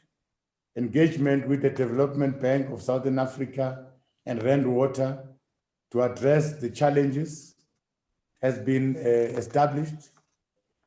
An internal audit investigation on mismanagement and abuse of municipal assets and vehicles by municipal officials and councillors to be conducted. On the rooting out of corruption, the municipality is in the process to review the code of conduct for officials and councillors. The engagement with the State Security Agency on the vetting of senior managers is in progress. These measures are aimed at turning around the situation and to address the issues that the Select Committee on Cooperative Governance and Traditional Affairs, Water and Sanitation had highlighted as concerning. We recognize that the challenges at the Emfuleni municipality, taken as a whole, underline the importance of the district development model that government is implementing in order to coordinate and improve development. As indicated earlier, the presidency's investment and infrastructure data center will assist government in digital project monitoring and mapping of infrastructure projects, thus curbing the scourge of corruption and delays in project implementation. As the Inter-Ministerial Committee on Service Delivery at district level, we invite Honorable Rader and all other members of this House to support government in the implementation of the following measures to improve the performance of our municipalities across the country, including Emfuleni local municipality. Alignment of infrastructure development plans and operation with national, provincial, and district plans, ensuring that critical areas of revenue enhancement are strengthened and institutionalized, implementing effective control systems to prevent revenue leakages, wastages, and corrupt practices that deplete money that has already been collected. In this respect, Chair, we invite the private sector partners to work with government to support the spheres of local government. After all, it is local government level where service delivery can be felt directly by our citizens and communities. It is a common cause that consumer and business confidence is generated if there is constant supply of quality public services. There is a mutual reinforcing relationship between efficient service delivery and residents' willingness to pay for service providers. The opposite is also true in that where there is limited or absence of provision of basic common good, protest tends to erupt.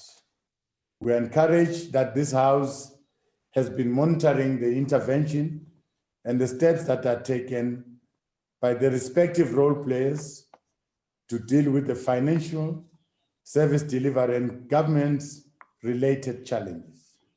In the final analysis, it is incumbent upon all of us to exercise continuous civic duty to resolve the administrative, political, and financial difficulties that prevent the delivery of basic services. Thank you, Chairperson. Thank you very much, Deputy President. We'll now move over to the first supplementary question from Honorable Ryder. Honorable Ryder. Thank you very much, Chairperson. Thank you, Mr. Deputy President, for the answer. And it seems like every time we meet, Mr. Mabuza, I'm asking you about the latest debacle in Emfuleni municipality. Well, the municipality has just been slapped with the biggest civil claim in South African legal history, and the court awarded it. This all unfolded while the municipality has been under administrative intervention by the Gauteng provincial government in terms of Section 139 of the Constitution, as you well pointed out. MEC Mahile was chased from the select committee on COGTA. In the meeting, he was chased out by Honorable Trana Dodovu, and you spoke about taking politics out of it, and he was chased out by a member of his own party because he had to come back with better answers.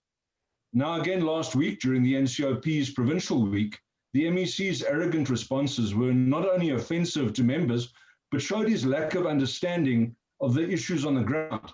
And this was confirmed by later presentations that we received from the executive mayors, which absolutely contradicted what the MEC had told us. Now, a report was released yesterday showing how broken the Sedibeng district municipality is as well. So unfortunately, your famous district model is not going to work here. There's no money, there are no skills, there are just freeloaders. In Emfuleni, electricity outages last for up to a week while money is gathered to pay contractors to buy spares. Water outages and leakages are out of control. Now, creditors, staff, and councillors are unlikely to be paid with a bank account having been attached by the courts. We can't wait for more reports, as you said. You keep telling us about things that are in progress, Mr. Deputy President, but we need resolution right now. The province has failed to protect the ratepayers and residents. When will national government use its authority to step in and save the Emfuleni residents from this broken municipality? Thank you very much, Deputy President. Thank you, Honorable Chairperson. Well, I'm not really disputing the frustration displayed by the Honorable Member about the situation in Emfuleni. Quite understandable. I've been there many times. The situation in terms of the infrastructure is really appalling. Leadership problems, the sewer spillage, the potholes on the roads.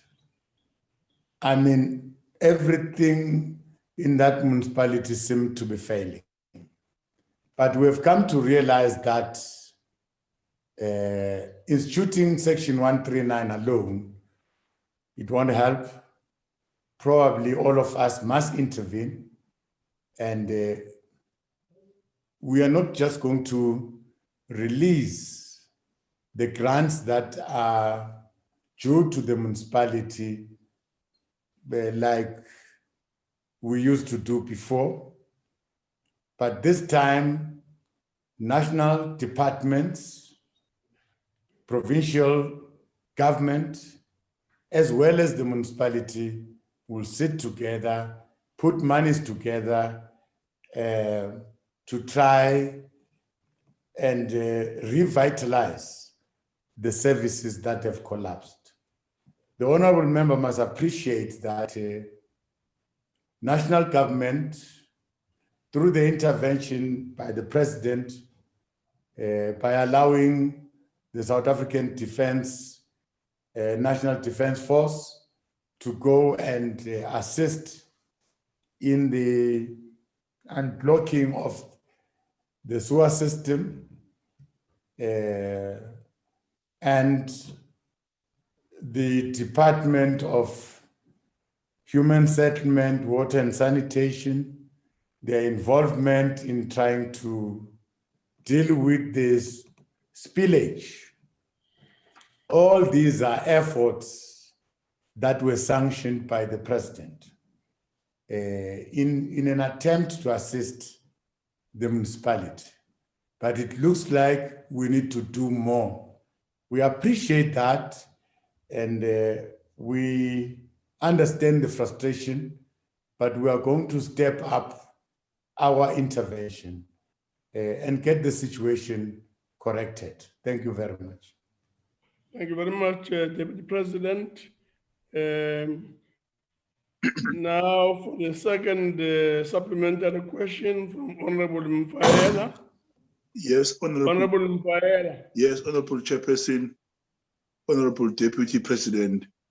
In the light of a revelation made last year that 40 municipalities were under administration, with more recent addition of eMadlangeni municipality in KwaZulu-Natal, where the government has implemented any strategy to monitor and manage corruption and maladministration municipalities, and whether to ensure that officials are not awarded impunity for the looting of state funds. I thank you, sir. Honorable Deputy President. Thank you, Honorable Chairperson. I think all the municipalities that were put under Section 139, 1B, and some, few of them were put under 139, 1C. Some of them have recovered from the situation, and they are doing fairly well. Some have relapsed. They've gone back to the same situation, and we are dealing with fresh problems. Yes, probably we cannot go on and intervene in the same way. As much as we intervene using Section 139, but we should not make this the challenge that must be faced by the Department of Culture alone, by a province alone. This time, we are going to, all of us, collaborate, and we're going to put resources together to lift and get that municipality out of this trouble. So we are now in a process of setting up the structures of this district development model, and they are taking root and they are starting to work.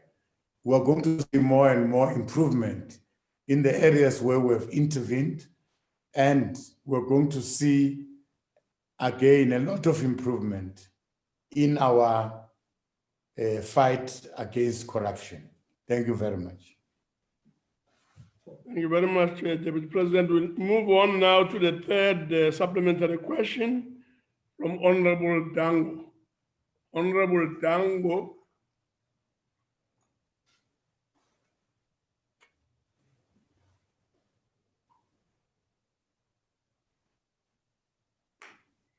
Thank you very much, Honorable Chairperson.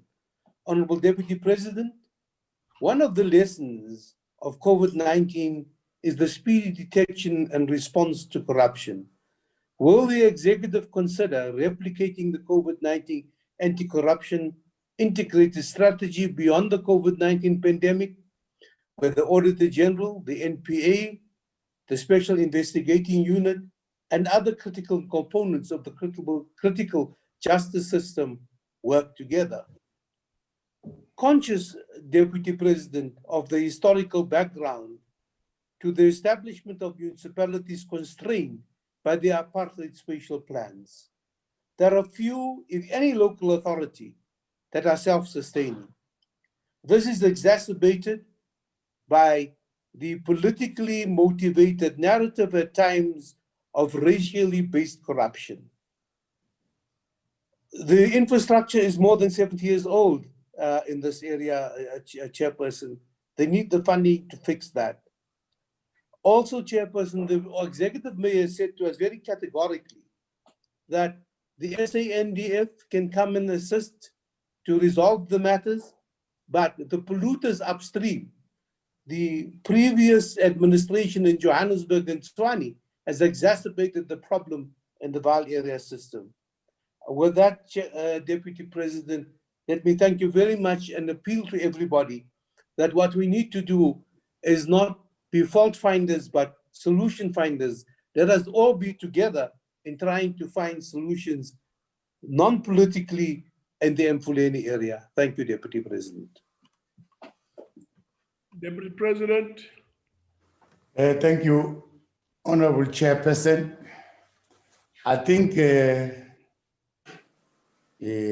our stance in terms of fighting corruption that we took, it's a stance that we are going to maintain going forward.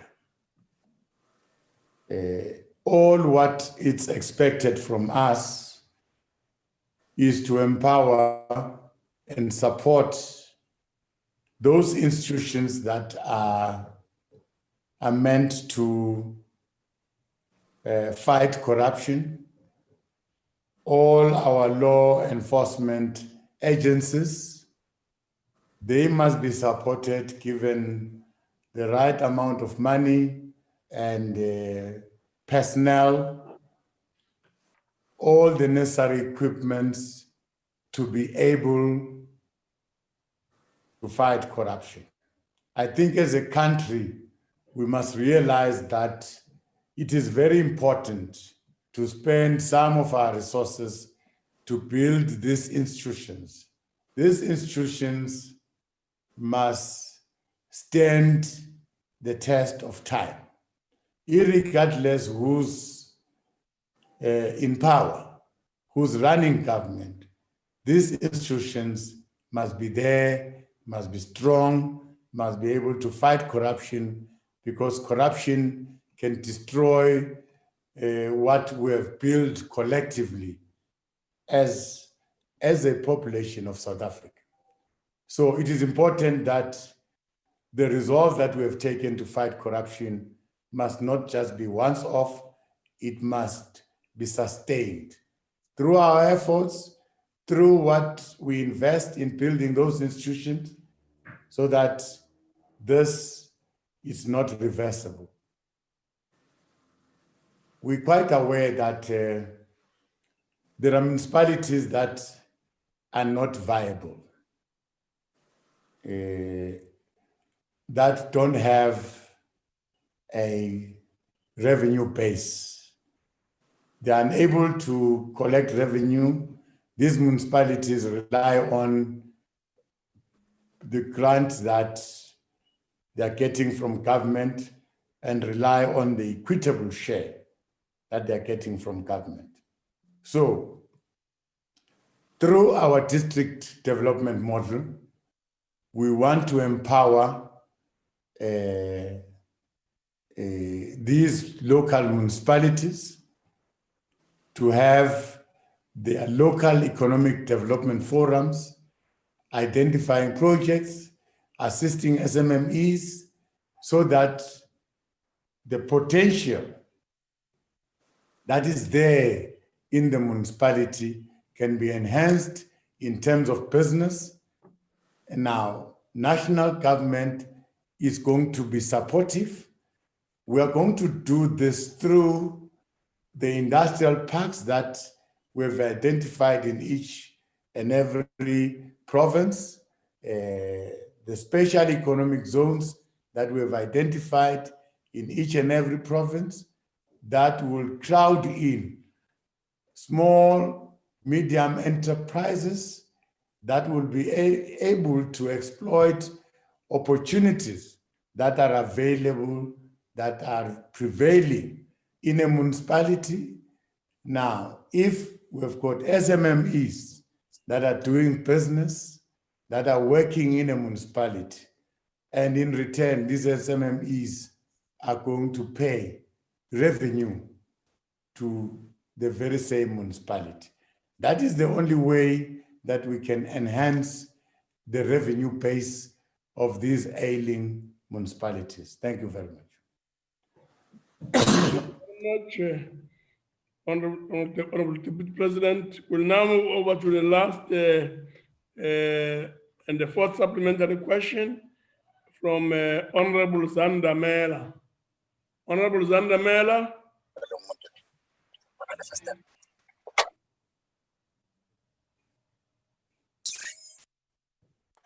Hello? Can you hear me, Chairperson? We can hear you. Please proceed. No, thanks, Chairperson. Deputy President, the main reason for the dysfunctional local spheres of government is structural and deliberate. You know that you deploy people to municipalities who cannot run these municipalities. You also know that the Auditor General has time and again issued instructions on issues that should be resolved in all the municipalities. Now, Deputy President, at Emfuleni Municipality, there were 81 matters of emphasis highlighted by the Auditor General for the 2018-2019 financial year. Up to now, Deputy President, no plan has been deployed, has been developed to rectify these reports from the Auditor General. If no one is arrested for these acts of sheer criminality and no plans are put in place to correct these mistakes, it is therefore correct, Deputy President, to conclude that these acts of maladministration that collapses municipalities are deliberate acts of sabotage by the ruling party in order to loot these municipalities even more. Thank you, Chairperson. And Honorable Deputy President. Thank you, Honorable Chair, and thanks to the follow-up question. The report by the Auditor General, the audit report, raised a number of issues. Some of them were bordering around corruption. And some of the issues were reported to the law enforcement agencies.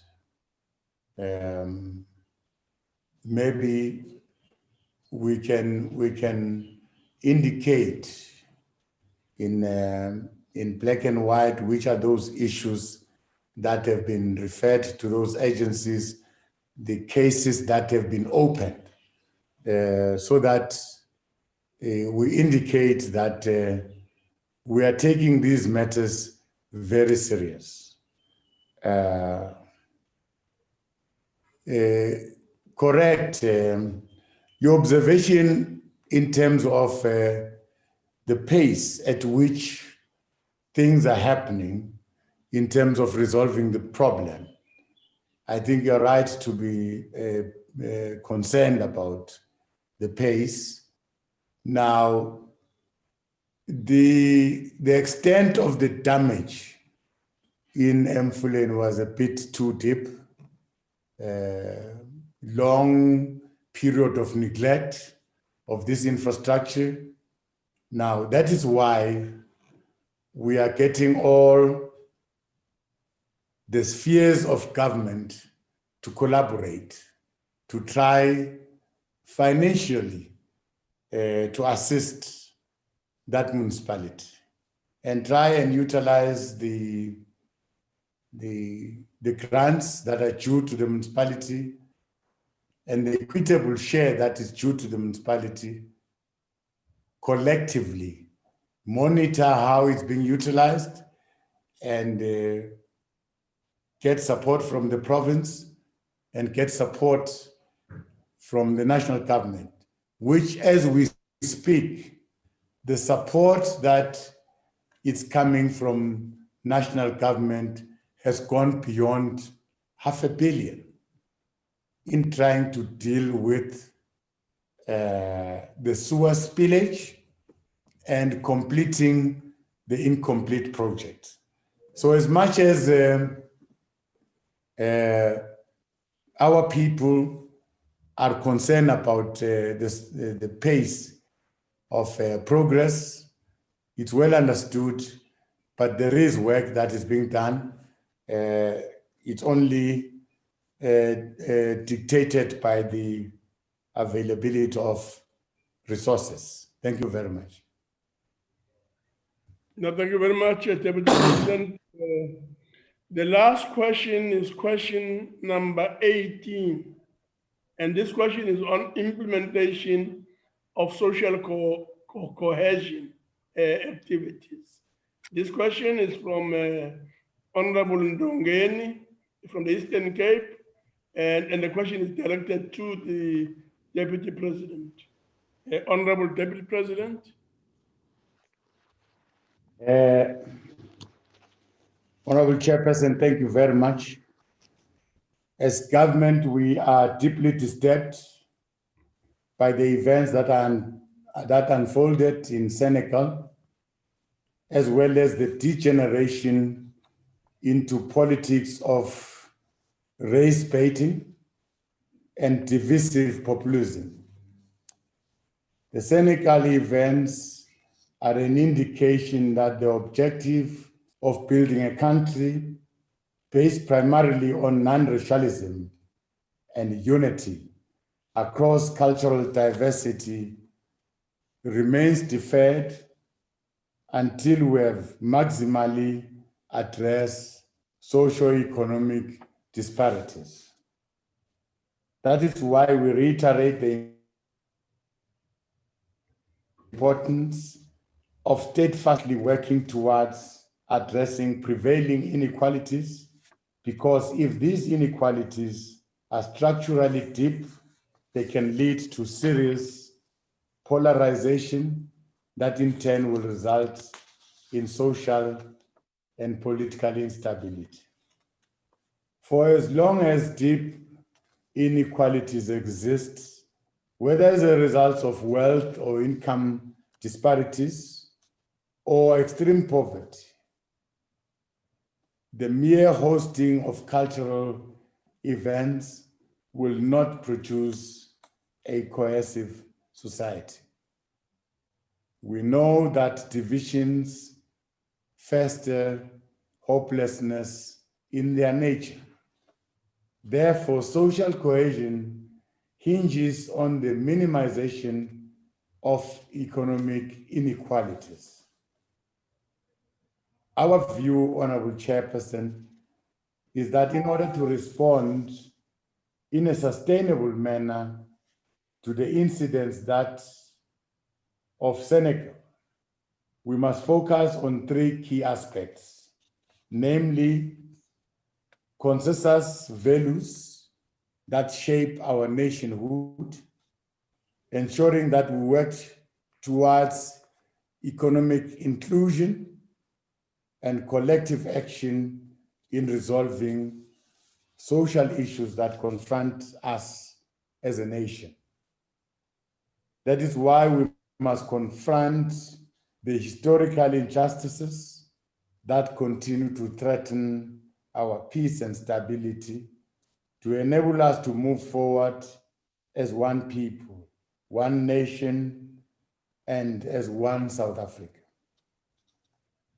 We maintain that if we do not address the issue of land justice, we will be aiding in the cultivation of inevitable social friction that will pull us backward instead of launching us into a prosperous and a shared future.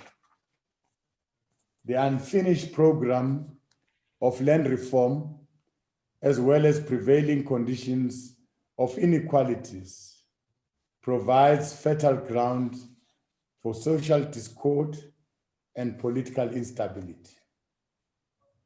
This has often resulted in, for example, illegal occupation of land, urban sprawl, and systematic exclusion of the majority, mostly women, youth, from productive means of economic empowerment.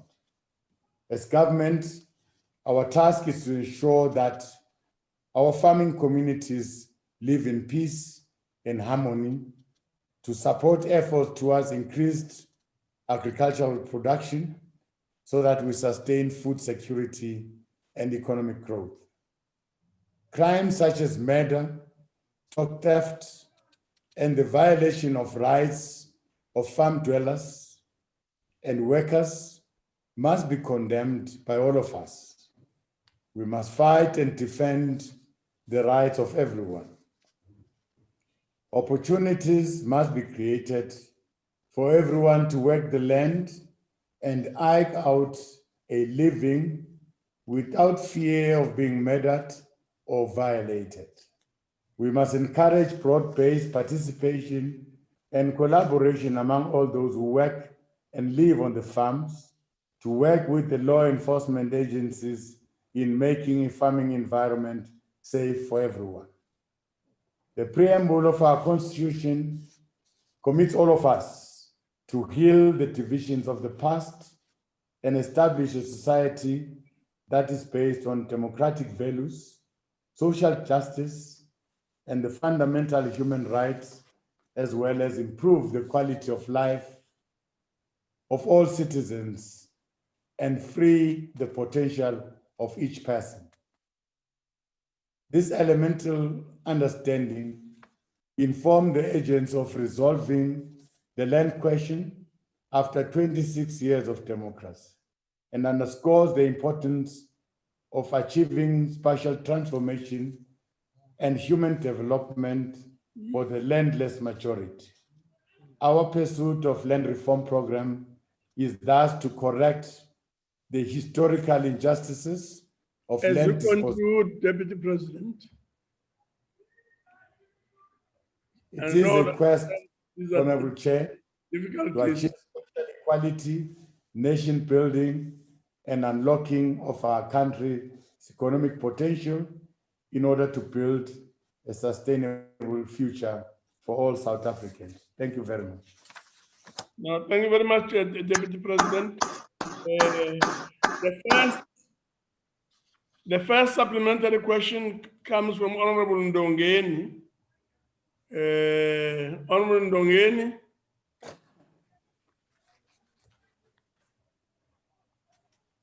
Enkosi sihlalo yowiso wendlu, enkosi sihlalo wendlu yowiso mthetho wamaphondo. Sekela Mongameli, ngiyabulisa, ndibulela nangenkcazelo osinike yona kwimibuzo esikubuzwe yona. Ndicela uphinde usiphe isikhokelo kule ndlu yowiso mthetho yamaphondo. Nangu umbuzo endicela usikhokhele kuwo. The Senegal incident has once again demonstrated racial polarization within our farming communities and the polarization of the public discourse on the root causes of farm killings in our country, which has the potential to threaten our country's stability. Sekela Mongameli, will you surely agree that this challenge is not a criminal justice issue alone, but multidisciplinary? Has government considered other extraordinary integrated preventative measures? Ndiyabulela, mhlali ngaphambili, nakuwe Mongameli. Honorable Deputy President. Thank you very much, Honorable Chairperson. And to the follow-up question. Honorable Chairperson, as long as there's poverty, there's unemployment, there's ongoing inequalities, you must expect some resistance, some fractions within society. Now, in our case, we've got a legacy that we are trying to deal with. And therefore, one of the biggest challenges in this legacy is the land dispossession, which we're trying to correct through our land reform program. We're going to pursue this land reform program. We're going to restore land to those who are dispossessed so that we can deal with this poverty, we can deal with this inequality that is persisting. Now, it is our responsibility as South Africans to acknowledge that we've got a responsibility to correct this so that we can lay a firm foundation for a South Africa that is united, that is cohesive, that is together. Now, as long as there are those people that still feel that land has not been restored to them as previously dispossessed, we cannot have peace. Now, we are going to do and attend to this problem within the confines of our law, our constitution. We are not going to allow any land grab. We are not going to allow any violation of any human rights. But we cannot sit and watch people grabbing land because they need land. We cannot sit and watch people invading land. Every time these people must be evicted. But the motive and the message for those who are invading land is that we don't have land. We don't have security of tenure. So it is incumbent upon government to try and address that problem. So we'll continue to address that, but we must realize that we have inherited a legacy that we must deal with. Thank you very much. Thank you very much, Deputy President. The second supplementary question comes from Honorable Mukausi. Thank you. Thank you, Chairperson of the Council. Deputy President, you are luckily the chair of the Interministerial Committee on Agriculture and Land Reform. There has been a number of reported cases on brutality meted against farm workers by white farmers. Black farm workers are thrown into lions. They are forced into coffins in your very own province of Mpumalanga. They are killed, and we are told they were mistaken for baboons. Black kids are killed and accused of stealing a mere flower. We now see media propaganda seeking to make farmers victims of coordinated attacks in South Africa, which is a figment of their imagination. Deputy President, what is your view in what needs to be done to make farmers who are abusing farm workers on farms account to these crimes? This is a crime against Black people, and no one is speaking about it except the economic freedom fighters. Why is South African Police Service so reluctant to investigate, arrest, and even prosecute crimes committed by white farmers on our stolen land, Deputy President? Thank you. Honorable Deputy President. Thanks, Honorable Chairperson. In the Interministerial Committee, we have noted that there are problems in the farming community,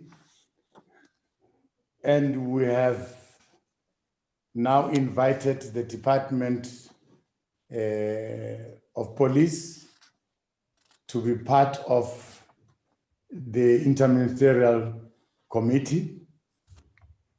And we have shared different scenarios that it's obtaining in the farming community. In the main, the reasons why there are these disruptions, there are this infighting in the farming community. Now, we have formed a committee that will visit all these areas where there are frictions, where the farmer is fighting, the landowner is fighting the farm dwellers on a number of issues, where farm dwellers are complaining about stock theft. There are a number of issues, disputes that are prevailing on these farming communities.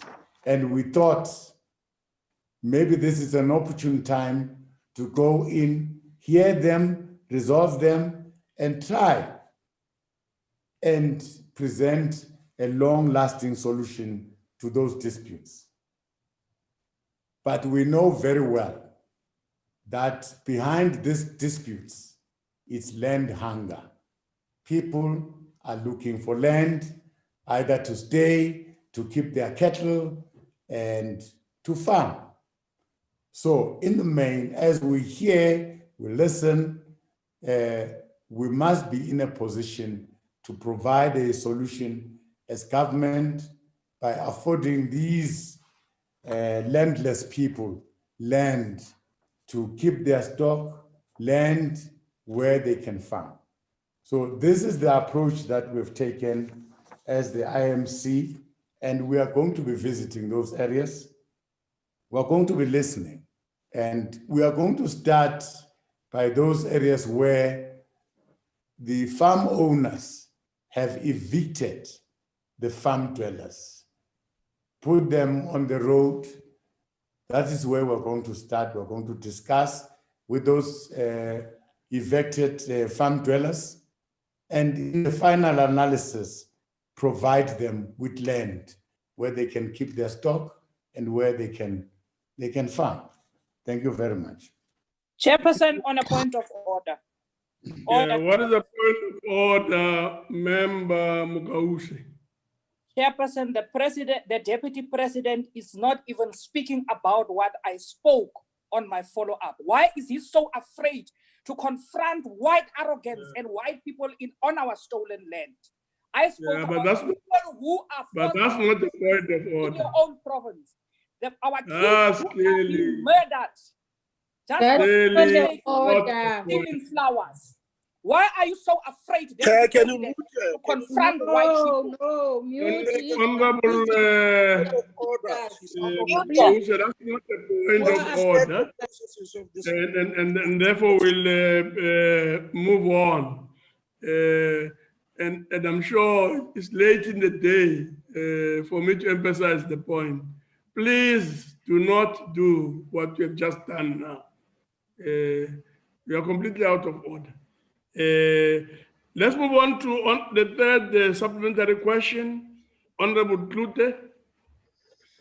Thank you, Chairperson. May I just start by saying we should never underestimate the power of prayer during the days in Senegal. I know of many religious groups who actually went there and all over the country who actually prayed for peace just in Senegal. We should just acknowledge that. I would also like to remind this House of statements, words we use that incite violence, like an MP from the other House, I'm not going to give the name, who actually called for the fire brigade to burn these Boers. And unfortunately, a few days later, we saw a farmer from Koffiefontein being set alight during a farm attack. Chairperson, I said it previously in this House, to burn someone is the most violent and diabolical form of death possible. It reveals the most evil and wicked humanity can offer. So I'm also concerned about the fact that inequality is being used as an excuse for a reason to kill a young man, a 21-year-old man, and tie him to a pole. So I'm very concerned about that, Mr. Deputy President. There's one thing we should agree upon. Leaders, we in this House and the other House, cannot, we may not, we should not make statements that incites violence, racism, and bigotry. You spoke about responsibility, Mr. President. Order, Chairperson. On a point of order. What's your point of order? This member is out of order. Murder is murder, irrespective of color. Why didn't those white racists wait for police to investigate? Chairperson, I did not use the word color once. I don't know where she's coming from. I did not use the word color once. Order, honorable members, order. That's not the point of order, because so we'll really have to continue. If we have a point of view, let's try and raise those point of views when we have we're allocated time to speak. Use the time allocated and say our say. We will not so let's allow white not arrogance ever again to undermine our point of people in South order. Africa. Honorable Tute, please move towards concluding. Thank you, Chairperson. The problem with the issue in Senegal is that it was not only one particular party who made certain dangerous statements. Now, I want to give you a statement. If they can't live here, white people must leave South Africa. That was said by an ANC Youth League spokesperson in the Free State. Now, my question to the Deputy President is, you are the patron of the moral regeneration movement and the Deputy President of the ANC. Will you and your party act against your own leaders who incite violence, racism, and bigotry as well? Honorable Deputy President. Thank you very much. Thanks to your follow-up question. I think we must take a collective responsibility. We've got young people that are growing within the ANC. I take it is my responsibility to emphasize the fact that the ANC is a non-racial organization. In the true sense, we don't really regard color in the ANC. We debate issues, we argue facts, and we condemn what is wrong, irregardless of condemning color. So I take it is our responsibility, all of us, in an effort to try and build a country, that we must, all of us, condemn racism. We must, all of us, condemn gender-based violence. Now, these are the things that are affecting society. But remember, this society is affected by gender-based violence, racism, corruption, all those things. It is our responsibility to deal with those. But again, I've just reminded you that there are certain issues that are a legacy. We've inherited those issues that still needs us to address them. And some of these issues are landlessness. People don't have land to reside. People are striving for land tenure. Some people have been dispossessed of their land. We must restore that. So we can't hide behind racism if we must deal with this. We can't hide behind gender-based violence. We can't hide behind corruption. Those are elements that we must continue to deal with. Yes, we condemn and we take a very dim view of all utterances that seeks to divide this very nation. Utterances that are racist in their nature, we condemn them. Whether they come from an ANC member, whether they come from a DA member, whether they come from an EFF member, we're going to condemn those. So collectively, we've got a responsibility to build a united nation. Thank you. Thank you very much, Honorable Deputy President. The last supplementary question is from Honorable Labi. Thank you very much, Chair. Thank you very much, Chairperson. Honorable Deputy President, during the court appearance of the men accused of killing Brendan Homer, Police Minister Becky Chelly and State Security Minister Ayana Grotlo were seen seated cozily next to the EFF leader Julius Malema in the courtroom, acting like best friends out for a midday lunch with champagne on the side. As you are aware, Honorable Deputy President, the EFF have not been guilt-free of causing further hostility and division in the town of Senekal these past few weeks. Chairperson, on a point of order. Chairperson, on a point of order. Chairperson, one over which to allow, one over which to allow, right, arrogance to further. Yes, Will there be a proper point of order? We went to court to go and defend what belongs to the South African government. Honorable Chair. Which ground, Makausa? Who the hell are you, Makausa? VBS as well. Go fight VBS as well. Nana, your language. Nana, your language. Nana, language. Where is the mute button? Mute all of them. Is the mute button? You are Makausa. Order.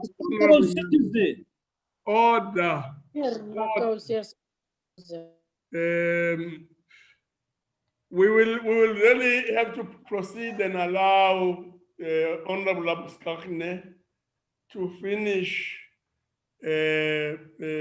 raising her supplementary question, which is the fourth one, and the last one. Please proceed, Honorable Labuskachne. Thank you, Chair. Honorable Deputy President, you just said that all of us has to condemn corruption and racism. Do you think the image of the National Police Minister and State Security Minister seated next to the leader of a party that has further amplified the racial divisions in Senekal and across South Africa sends the right message to the people of the country? Chairperson, I'm again rising on a point of order. That's a blatant lie from the PA. That's a blatant lie. I've not allowed you to speak. Those are national leaders. Those are members of parliament, all of them. Whether they are seated next to one another or not, it doesn't. Not recognized. Not recognized. Please proceed, Honorable Labuskachne. Thank you, Chair. Can I repeat the last part of the question? I've actually finished. You're not repeating anything here, which is illegal. You're not repeating anything which is nonsensical. President, you just said that we all have to condemn corruption and racism. Do you think the image of the National Police Minister and State Security Minister seated right next to the leader of a party that has further amplified the racial divisions in Senekal and across South Africa sends the right message to the people of the country when we are trying to lay the ground for reconciliation and peace following the tragic events at Senekal? Thank you. Honorable Deputy President. Thank you, Honorable Chairperson. Honorable Chairperson, we must be careful that we don't bring the sentiments of Senekal into the House. I can see that we're old enough and we are given the responsibility of leading the country, and we must not degenerate into that crisis ourselves. The question about Minister Cele sitting next to Honorable Member Malema. Remember, these two leaders, in their own right, they belong to the National Assembly. They share seats there in the National Assembly. And they are in opposition. On a daily basis, when they speak, they differ. But differing does not mean we cannot sit together and discuss. Remember, they've got a responsibility as much as they are in opposition. They've got a responsibility of running a country, all of them. So I don't think you should be really worried about them sitting there together discussing. I don't know what they were discussing about, but these are leaders that are represented in the National Assembly. So I respect them in that way, but I'm reminding them of their responsibility to the country. To say as much as we do our things, we must remember that we carry this responsibility of condemning racism, condemning gender-based violence, condemning corruption. All of us carry a responsibility to build a non-racial, non-sexist, prosperous South Africa. Thank you very much. Thank you very much, Deputy President. The National Council of Provinces from time to time, and we must be looking forward to deepening engagement and debate, and not do anything that suggests the opposite. And as the Deputy President has properly pointed out, we have a responsibility to act in a way that ensure greater cohesion and seeking to unite our people at all times. Honorable delegates, please allow me to thank the Deputy President for availing himself to answer and respond to our questions. So thank you very much, Deputy President. Honorable delegates, that concludes the business of the day, and the House is now adjourned. Thank you very much, Chairperson. Thank you, Deputy President. Thank you. Thank you, Deputy President.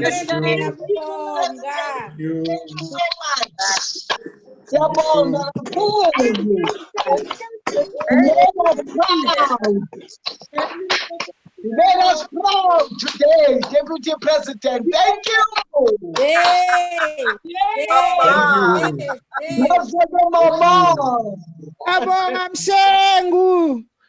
Thank you. Mama.